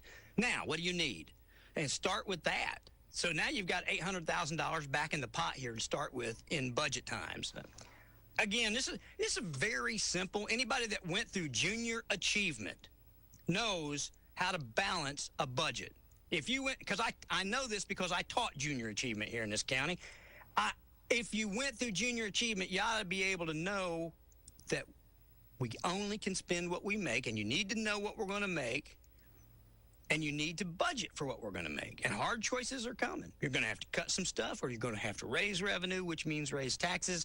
But you guys need to get off the pot and go. Let's do what we're going to do and get moving. Has there been any progress made on the new animal shelter? That's what that was part of what I just played. Yeah, they were talking about it. I don't think they've broken. I don't think they're like putting up bricks and mortar yet. But okay, they got the designs. $5 million some odd dollars, I think. Oh yeah, closer to 6, I believe. Lots of animal shelter money, and like I said, folks fuss about that, but there has been an outcry for a long time for the need of that. You know it, and I know it. Animal folks have wanted that, and now they're getting it, and I'm encouraging them to help rally around and raise the money or whatever's needed to pay for it. Well, what was it that the mayor said? I didn't completely understand that, but when Tracy asked her if she had visualized how she was going to pay the employees to work there, and she didn't really answer it. She said something about, I thought she said put it in writing. She said, I will answer those questions in writing, yes. Well, why would she not want to talk about it? Probably didn't have the answer. Answers, yeah, okay. Well, that makes sense. And I'm not being facetious either. She probably just didn't have, whether she didn't have it in front of her, didn't know, wasn't sure, or whatever. One thing about Mayor Frank is she's careful about what she says. She wants to give people factual information. She's not going to just start talking without having the information in front of her. No, she's not just going to shoot from the hip there. No. If she don't know, she won't say. Yes. So, I mean, that's, I hope folks, I know I sound sarcastic a lot, and I am sarcastic a lot. And that's partly for radio and partly because it bothers me. But the truth is, I just want to know what we're doing. I don't think it's wrong to ask of our elected officials, how are you addressing this? What are you going to do? What are our options? Tell me, Mike, what has any commissioner besides raise taxes given you as an option to fund any of this? Well, I've heard of any. That's what I mean. And you talk to people. You know commissioners. You know Tracy. You talk to a lot of people. You know everybody. You know as many people as I do. You know all the people that are in power as well as I do. And not one of them have told you how we're going to do it, have they? No, it's... Well, then, if you don't know and I don't know, and we know everybody down there, who knows? Nobody knows. And that's not right. So I want to know how we're going to do this. And they might as well just come out and say it. We're going to raise your taxes. And they might as well just go ahead and do it. That's been the premise since day one. Get the elections out of the way. Kick the can down the road till the elections are over. I literally had that come out of somebody's mouth. We're going to move this till the elections are over. And then do it. We'll have 4 years to recover. Meaning, I remember when you had the mayor the last time she was up at the station there, and you brought up the word of tax increase. She said, "Oh, God, just don't talk about that. That'll." Yeah, I know. Well, nobody wants to talk about it. I don't think there's anybody in their right mind that thinks it's a good idea. There might be. I mean, you might get some of these folks that think it's a good idea. I don't know, maybe. I know that we have to fund our needs in the county. I believe that there's a difference between wants and needs in the county.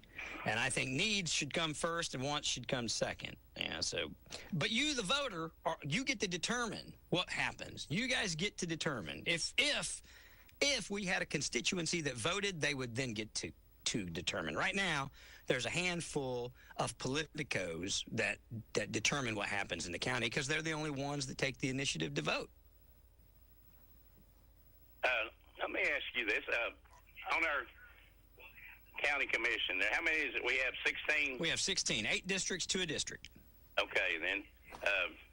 And I'm not being critical of anybody or anything, but just out of curiosity, how many Democrats sit on the commission right now? I don't know how many of them are actual Democrats. I think that Commissioner Barron and Ebony Capshaw. Ebony is I believe. I know Ebony is a Democrat. I know Derek Guy is running as a Democrat.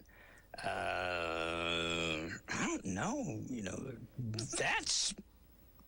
What about in District 8? You know what? I don't know. No, maybe I'm wrong. I'm trying to think right offhand. Let me see. I don't know. Well, again, I don't think. I think that it's.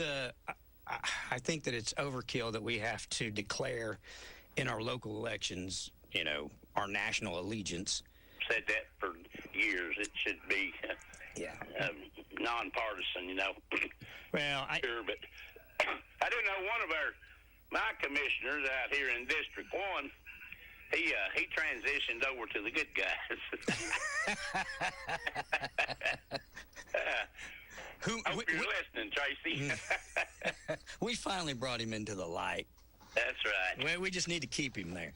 We can keep him there. Well, he's got to get bona fide, though. You know what? As far as I'm concerned, he's as bona fide as anybody. And absolutely. I don't always agree with Tracy. He don't always agree with me. I don't, but he and I have been friends for 30-some years, and I appreciate and I agree with probably 95% of what Tracy does. Well, the good part about what you just said. What? That you're friendly and good enough friends to agree to disagree. Buddy, I tell you, when I ran for city mayor in 2009, Tracy was going to be my campaign chairman. Ended up being David Boland. That that cheered for me. I had Democrats. I'm a staunch Republican, and I had, like, Gail Martin. Gail Martin was a huge Democrat. Came out and supported me. I had support from Democrats and Republicans because I had a fiscal message, a fiscal responsibility. It didn't matter. I don't care if you had an R or a D in front of your name. It don't matter if you can't pay for kids, if you can't pay for schools, if you can't pay for roads. It didn't matter. Luckily, our city, you know, I say this about Mayor Burton. I'll say better late than never, but he's done it. He has got things done that needed to be done. And, you know, I say to the county, and I don't mean this to sound mean, but just look across the street at the city. The city provides police. The city provides fire. The city provides trash pickup. The city takes care of their own city roads. And our tax rate is nothing to near nothing. Thank you, City of Clinton. Thank you, Mayor Burton and City Council and Roger. And county, look across the road. Somebody called down to Clinton Drugs and asked Jim how we did this. You know, he was one of the architects of it too, Mr. McBride. It can be done. You can run a municipality on a reasonable amount of tax where you're not killing the people and still provide great services. It's worth what I pay in taxes to the city at my house to get somebody to come pick my garbage up. That must be nice. Yeah, there you go. It is. It's nice. Yeah, well, you can actually get it done out here in the county, but it's you have to call I forget the name of that now. Called Dependable Disposal. John Hutchins. That's Barry's son. Okay then. It's only $20. He'll come pick it up for you. He will for $25 a month, I think, maybe less. I don't know. It's not much. I got you, but all right, Ron, we'll get off here. There, it's about midday, I guess. Right. So I'll let you go, and we'll probably if we don't talk to you tomorrow, I'll be listening, and I'll for sure be listening to David West, Stars and Stories of the Caswalkers. Well, we had Brother Bear on here. Man, we had a show last Thursday, didn't we? Oh, I loved it. Yeah, we had a good show last Thursday. That was a good show there. Howard wasn't there, but well, as many people was there, he might have been in the way. He had to sit out in the hallway, and probably we were full to the brim. I don't know. How long did Bear sit out there? He came in about 30 minutes before he went on. He came in while we were in the midst of talking to Ethan, I believe, either Ethan or Sammy's brother, Eddie. Well, he got to listen to quite a bit anyway. Oh yeah, we had a good time. He got a little education there. How did that show down at Brushy there? I heard it was a little disappointing. Oh, it was a lot disappointing. I mean, well, to them, I'm sure it was a lot disappointing. I think they had about 400 some people. But again, and I say this to them, had you heard of the people that they were bringing in? Ethan Lively was the only one I knew, and that's because he's from here and he'd been on The Voice. The Band of Heathens and Brent Cobb or whoever it was, we don't play them on Merle. We didn't know who they were. Never heard of them. And so that's about, the only way I can. I'll give you, for instance, we've sold out Jamie Johnson. We've sold out. We've sold Travis Tritt. We've sold. There have been a number of folks that we've sold out there for them. So they know what works and they know what don't. I think they're just trying some new stuff, maybe trying to expand their base into, I don't know, some more of independent type music as far as just instead of country. I don't know. But it didn't do well for them. They got Aaron Lewis coming. That will do very well. They got Jamie Johnson coming. In fact, I think Aaron Lewis is probably getting close to being sold out already. Jamie Johnson will definitely sell out. So, I mean, they've got some good acts coming back. Well, I remember, gosh, I don't know how long ago that's been now. Up at the ball field, that guy that got hot on the internet there all at once there. Oliver Anthony. Is he kind of flying under the radar now? I've not heard nothing about him in a while. He released a new song about a year ago. Something about a cantankerous woman. Something like that. Sounds like he's been married a time or two. Well, you know, he got famous, and then he got divorced. So, Hey, then. there you go. A good deal, then. Once burnt, twice shy. So, just saying, a scornful woman, that's what it's called. Oh, okay. It's a good song. I'll have to look that up then. But anyway, you enjoy the rest of your day, brother. Thank you, my friend. All right. See you, buddy. Bye. See you. Bye-bye. Campbell County has a wheel tax of $45 per vehicle, assessed annually when you renew your vehicle taxes. Thank you. I appreciate that sincerely. There we go. Good morning, WYSH. Good afternoon, as it is now. Ask your neighbor. Yes, sir. I think that what we need to do to generate money is make people pay a dog license. Do we not have dog tags? I think you do now when you go.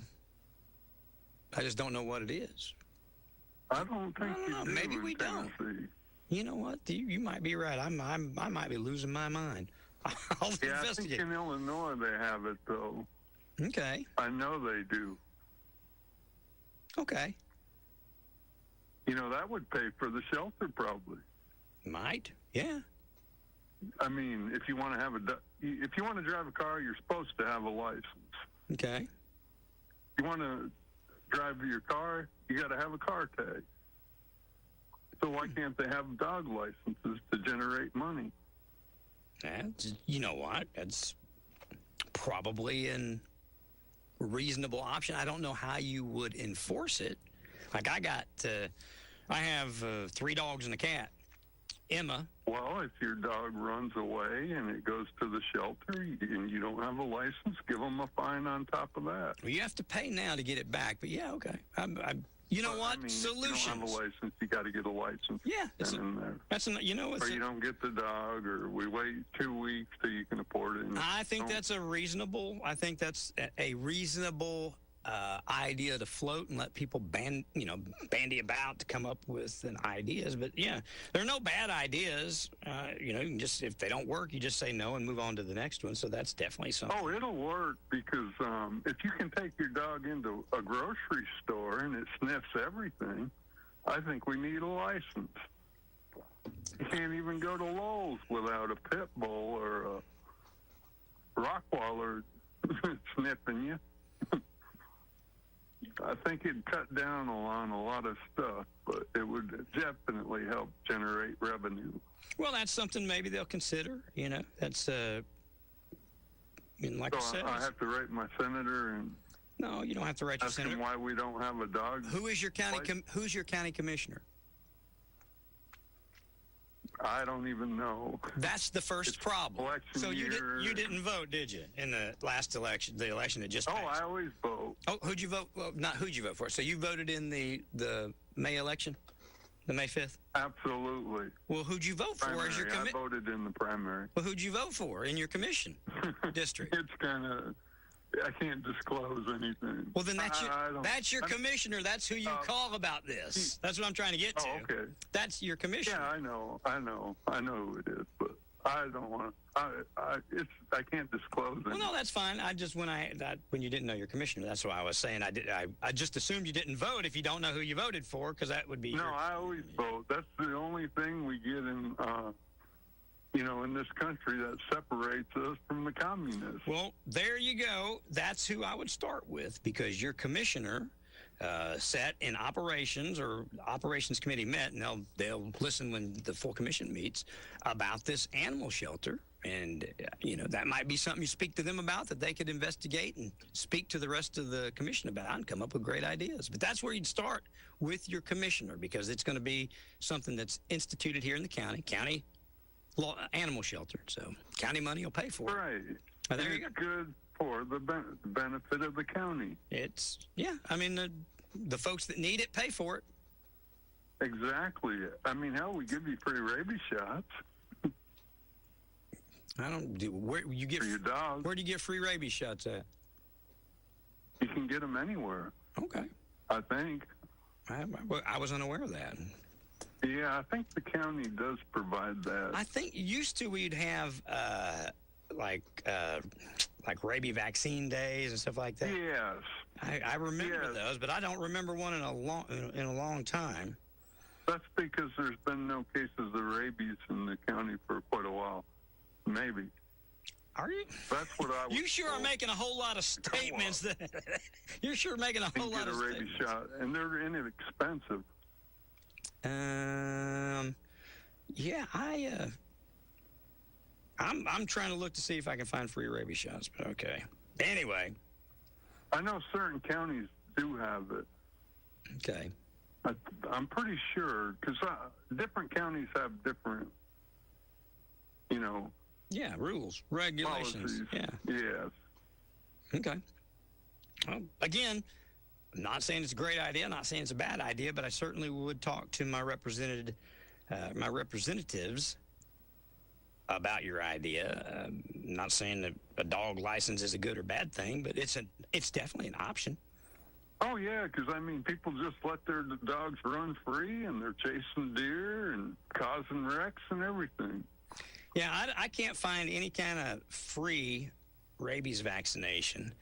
Well, it was years ago. Yeah, I I'm think looking. They used to give them at the firehouse or something, or at the animal clinic. Yeah, we used to advertise them. It's been a while back, but we used to have those days where they dip your dog, and all kinds of other stuff for you. Yeah, I remember. But right now, I don't know of any. I know that there are low-cost options available. I'm sitting here looking at them right now. But I don't see any free ones. But okay, there you go. All right, then. Thank you, sir. Thank you, brother. I appreciate you. All right, bye. Bye-bye. Like I said, I know that I sound gruff sometimes, or I sound sarcastic. I don't mean to be. I really do appreciate every one of our elected officials. I do. I have great respect for them. And I don't envy. I walked into the courthouse yesterday, and the first person that I saw said, "Aren't you glad you're not in the middle of this mess, because it's going to be awful?" I said, "Well, I offered." And I'm not saying I can do any better or any worse than anybody there or has done or whatever. I'm just saying there's hard times coming. And it's not going to be easy. And I do not envy the decisions that our commissioners are going to have to make, because it's going to be between taxing you or paying their employees, taking care of their needs in the county. Because right now, even our needs are exceeding the revenue we have under the current budgeting process and the current budget that we have.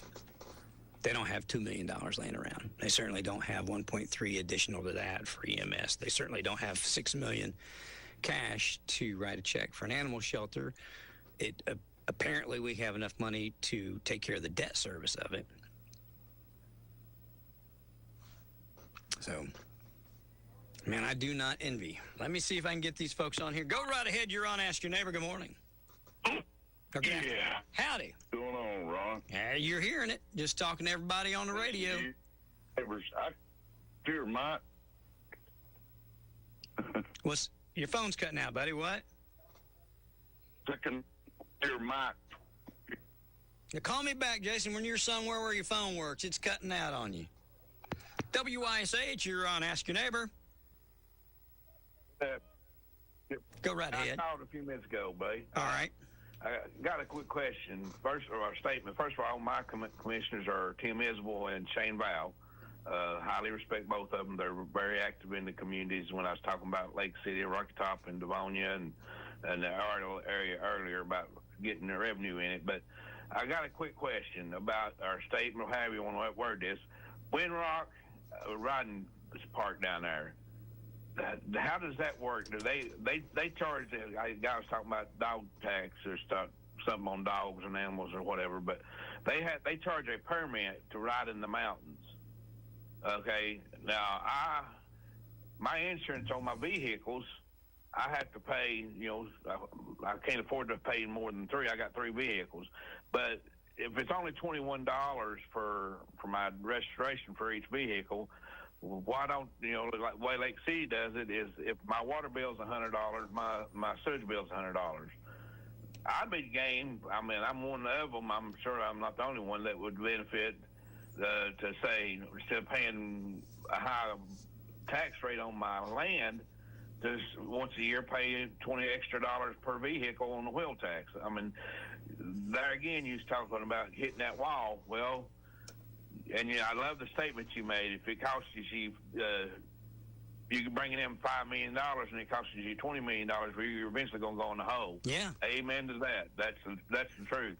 So they got to come up with something before, I like what the former mayor made a statement, back in the 80s, I was raised Democrat and, everything, and everybody made a statement to me when I switched to Republican that my dad would turn over in his grave if he knew I'd vote. Well, the Democrats are not what they was in the 80s, and neither are the Republicans, but we got to listen to the voters that put them in there to say, where is this coming from? You can't rob Peter to pay Paul, because eventually they're going to be fighting with each other. I agree. There's got to be a solution out there somewhere other than paying more property taxes. There's got to be revenues from somebody somewhere.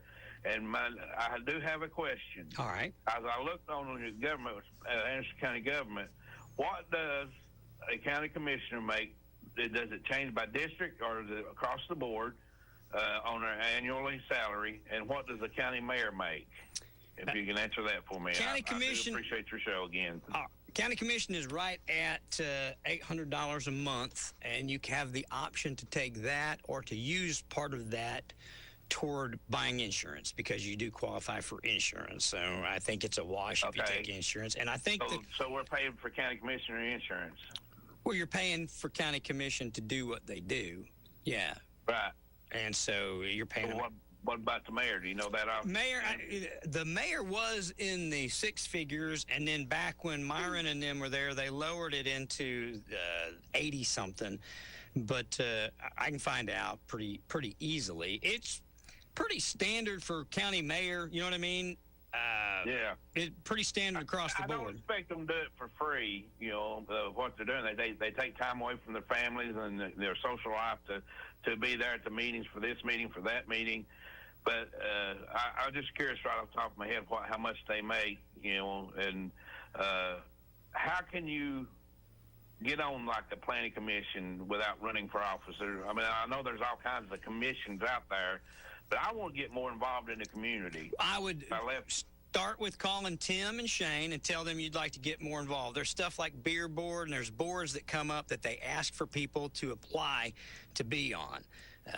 Okay. Different, whether it's Clinton Utility Board in the city. I since moved out of the city limits, so that's why I had to step down from city council. But I'm out in the county, and there again, that's a whole nother topic about the water situation in the Lake City or Rocky Top. But, oh yeah, Tim's been working on that like crazy, and Shane has too. Yeah. But I think the lady that spoke earlier that said she used to work there or something was talking about how much it costs to do this and do that. Well, when I got my first water bill from the county, I about passed out because it was like $27 versus $360. But I know there's ways out there, Ron, for us to make money. To fund these things. Now, I do know we do need a new animal shelter. When I stated that statement earlier about when the commissioner was saying, if we build it, who's going to run it? But downgrading it, I just like he was asking, where is it coming from? Where are we getting the money to pay them? That's what I was asking. I wasn't trying to downgrade that we don't need it. We do need that. But I think that we need to sit down with somebody, maybe get some business owners or different ones to come in and say, hey, this is what we did, or that. But I know there's something out there for us to be able to get revenue instead of just focusing on property taxes.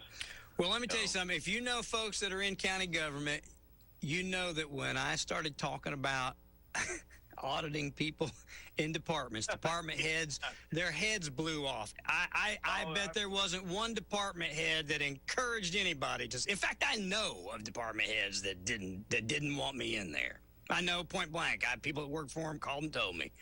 And that's because they were afraid I was talking about coming in and cutting their budget. I'm not talking about cutting anything. I'm talking about using what you have more wisely. And I don't know why that offends anybody unless they're trying to hide something. And at that point, well, then they're in big trouble. There's an old cliche it's been around since I have, that you got to spend money to make money. Yeah, you do. I don't know. I firmly, Michael Foster used to be our city manager before he moved to the commissioner. But when I seen your signs to vote for Ron Meredith for District 2, I told my wife, I said, well, everybody knows Ron. He's got that by a landslide. And it floored me that you didn't get in there. But your statement is just about they run around by the back doors and say, no, we don't want him in here. You heard, yeah, if you know anybody, you heard the same thing. I had call after call after call. But and I said this on the air too, and I meant it. I was either going to come in first and beat everybody or come in last, because no one has a question about what I think and what I'm going to do and what I would have done. Right. And that's why they don't want me in there. To me, with the city council thing. But there again, I'm not trying to take that much time rambling here, but I'm like you, and everybody that's called in this morning that I've listened to has made this statement that it's got to come from somewhere. We got to figure it out before all these things. I mean, they're eventually going to be done. Where's the money coming to run them? Yeah. They're going to sit there empty. Yeah, I'm with you. The money's got to come somewhere. But I was wanting to ask you about the Windrock Club out there. All their money is, they privately keep their money, and they use it, they say, to keep the trails and all of that. So that, they charge money to drive on it. If you go to Windrock, you pay a fee to drive on their roads, on their trails. I agree with that. But they're using Anderson County's facilities. They have a four-wheeler wreck. Briceville has to respond, and then you have the ambulance service that has to respond. Yes, sir. So it's I think they ought to be. If the way the Lake City thing changed when it changed to Rocky Top, once they changed the name from Lake City to Rocky Top, under the umbrella, anything that comes in new after that gets a different tax thing. Beer tax, car wash, whatever that it is, they tax it under that umbrella. But I just don't think people realize how much it's going to cost us in the long run if they don't figure something else out. Well, so, I agree with you. I made this statement earlier. They will, my kids was talking, they got this COVID money. I said, honey, they ain't nothing in life free. Nowhere. Somewhere down the road, that's going to cost my grandkids and the grandkids' grandkids. Yeah. We got this stimulus check in the mail. Everybody, my brother was, we used it for bills and you got through the bunch with it, but the thing is, we're going to pay for that in the long run. Somebody will. Oh, yeah. Nothing in life's free. Nothing in life is free. I appreciate you, Ron. I really do. I appreciate you, too, brother. I really do, and thank you very much for your call. Bye-bye. I will say this, just real quick, switching gears, just a little bit to that caller. With regard to the name change in Rocky Top, and those of you that have been around long enough know that I was intricately involved in that. And I'll tell you, I was intricately involved in that because there were developers, large developers, that were interested in coming to Anderson County. And I can tell you by name because I went with them to Nashville more than once. And they wanted to build resorts out on the lake. And they were very well funded out of a capital fund out of Kentucky, a fund that had built things for the Preakness races and a lot. I mean, these guys were the real deal. And I'm getting ready to make some folks mad. I am, but I'm just going to do it. I'm just going to tell you. The truth of the matter is it came down to our state representative at the time, which was John Reagan. told us that he was working on our behalf to try and get some of the developer needed some concessions, which is not a big deal. Developers always ask for some infrastructure or TIF grants or sewer or whatever. They ask for everything. They ask for everything. They never get everything, but they ask for everything. Under the auspice of, if you don't ask, you're not going to get it. So they ask for everything. And this developer was no different. And what the developer that I'm talking about already had a relationship with the state, already leased property from the state, had already proven to be a good steward of that property from the state, and just needed a little bit more. They needed to lease, I think, 60 or 100 more acres. And there was some adversity to that. And so we were working with our elected officials who for months, days turned into weeks, weeks turned into months, months turned into years that we were going, hey, what's going on? Hey. And finally, a group of us said, enough's enough. And we got in a car one day and we drove to Nashville to meet with the governor, to meet with the developer of our economic development commissioner.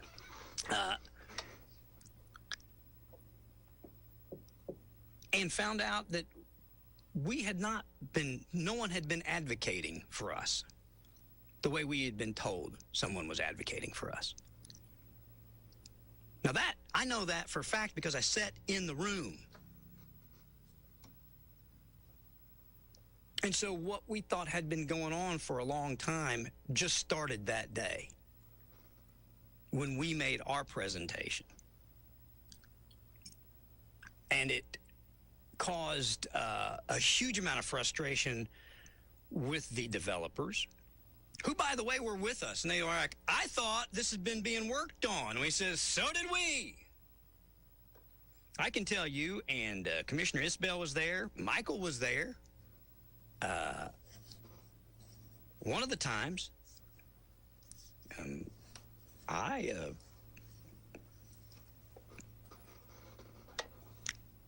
got downright aggravated in front of the mayor, in front of the governor, in front of the developer. I said exactly what I thought.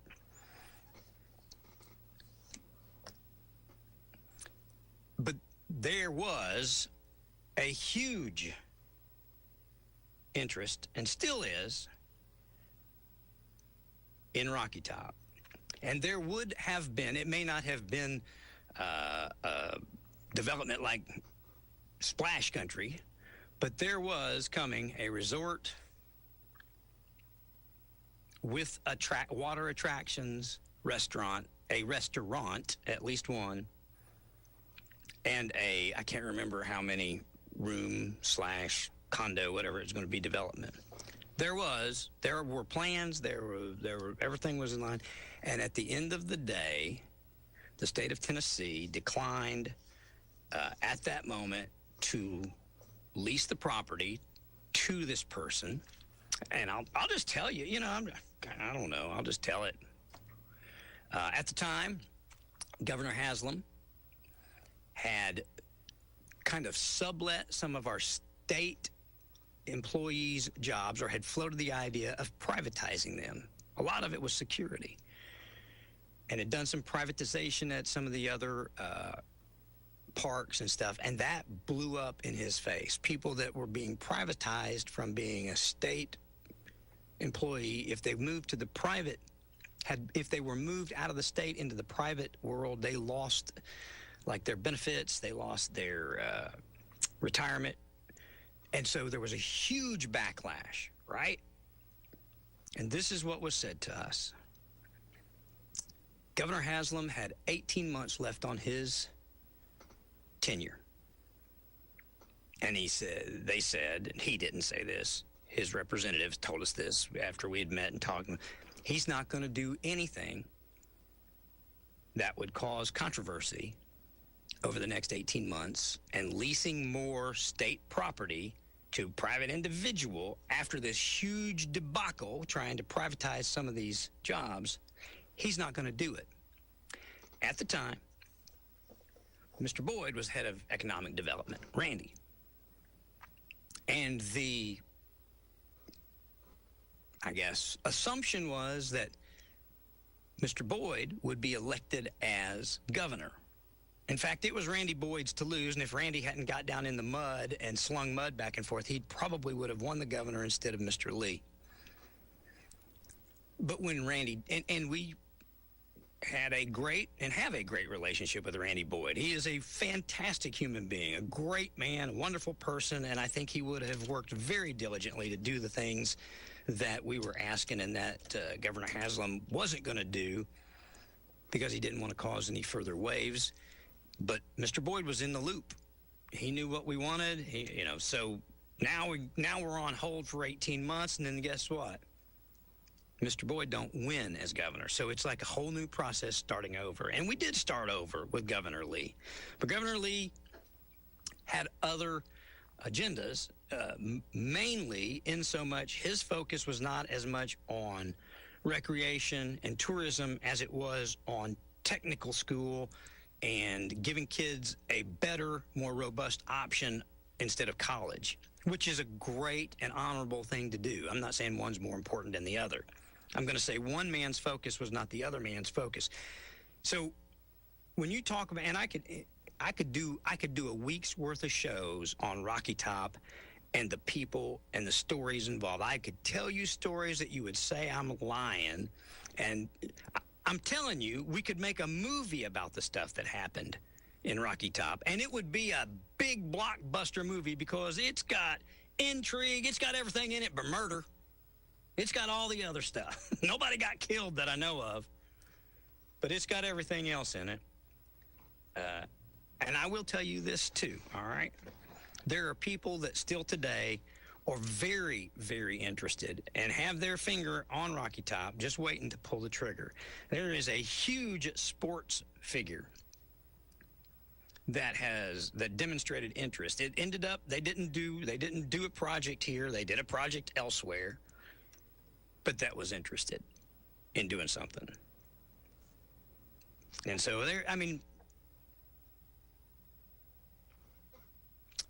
Rocky Top will develop. It's got 2 exits. Mark my words. I tell my kids, I say this out loud, hey, boys, get extra money, buy you some property up in Rocky Top, because it's going to happen one day. And yes, people did talk about it being Sevierville and stuff like that. And we did meet with Pigeon Forge leaders and people so as not to run into problems like they had. And you know what? They're right now working on water and stuff like that. They need some infrastructure upgrades. That was a big ask that the developer was asking for too, infrastructure upgrades in water and sewer. And that's a lot of money. But it's coming. I promise you it's coming. I believe I'll see it in my lifetime. If I don't, my kids will. So there you go. That's just my perspective on that. So I'll end with this. I'll tell you this. First of all, to all of you all that are elected, even when I disagree with you, I still appreciate you so much. I do know what it's like.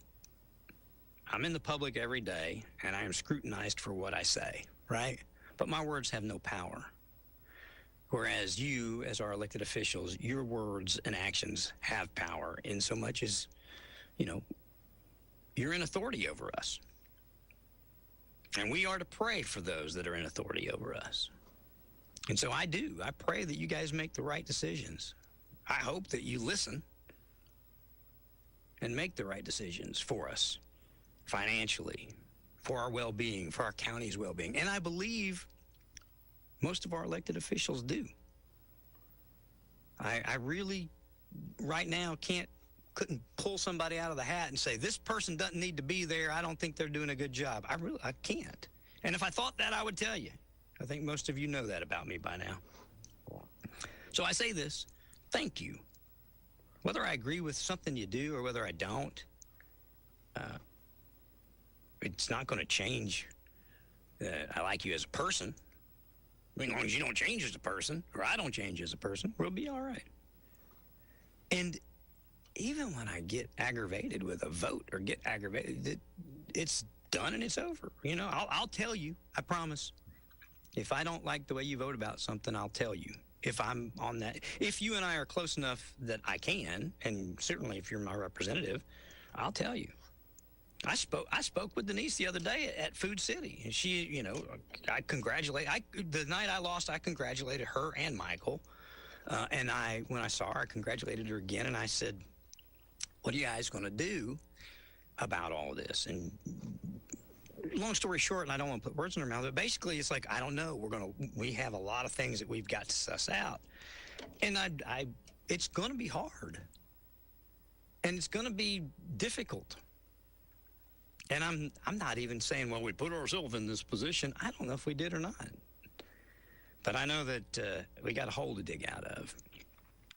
I also know that we're very blessed. I also know that the county is doing better than it has. I mean, I keep going back to when Myron was in as county mayor after Rex and talking about, there's a lot of folks that remember when we were having to borrow money to make payroll. I mean, things were a lot different and harder then. So appreciative and grateful for those who have spent time and effort and money and given of their time and effort and money to get us to the position that we are at, that we can have a conversation about a $6 million animal shelter. And we can have a conversation about paying our employees correctly, because there was a point in time when we couldn't even have that conversation. It was a no starter. It was impossible. So thank you. I appreciate the mayor. I appreciate Tracy. I always say these very strong personalities, if they would ever lay down their swords and guards and lock arms together, there's not a whole lot we couldn't accomplish. And there's not anybody out there that I won't work with for the common good. And I hope that our elected officials could get a little taste of that. And I'm not saying they don't. I just say I hope they do. I do appreciate each and every one of you. I have no intention of doing this today. But I want you to be prepared. I want you to be ready. I want you to be, get ready. Because you're going to hear there's going to be some long meetings. And we're either going to have a no tax increase budget with no increases, or very few increases, whatever we've got that can work within the budget that we have today. Or we're going to have a tax increase. Or some benefactor somewhere is going to leave us $100 million and everything will be coming up roses. I don't know. I don't think that last option is going to happen. I do appreciate you guys. I tell you this, I say it. First and foremost, I'll tell you this before I go. If you don't know the Lord, get to know him. That's the main thing. And then ask him to give you wisdom on the things you do in everyday life with your family, your kids. Seek ye first him. And then do something kind for somebody. Smile at them, open the door,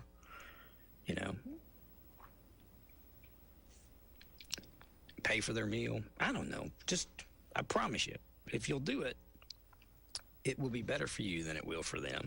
I appreciate all of you. Thanks for listening. Thanks for putting up with me. Thank you very much for making us the radio station that we are.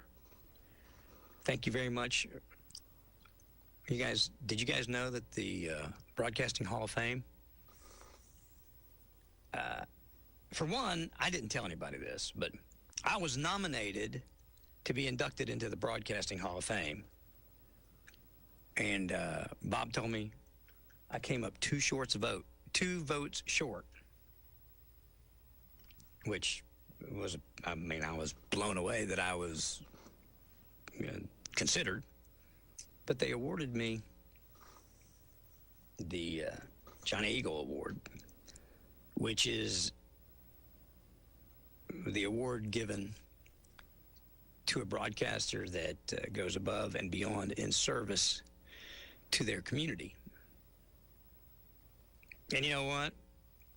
Being inducted in the Hall of Fame are being acknowledged for what I try to do for our community, I'll take the community award every day. Thank you for listening to AM 1380 WYSH.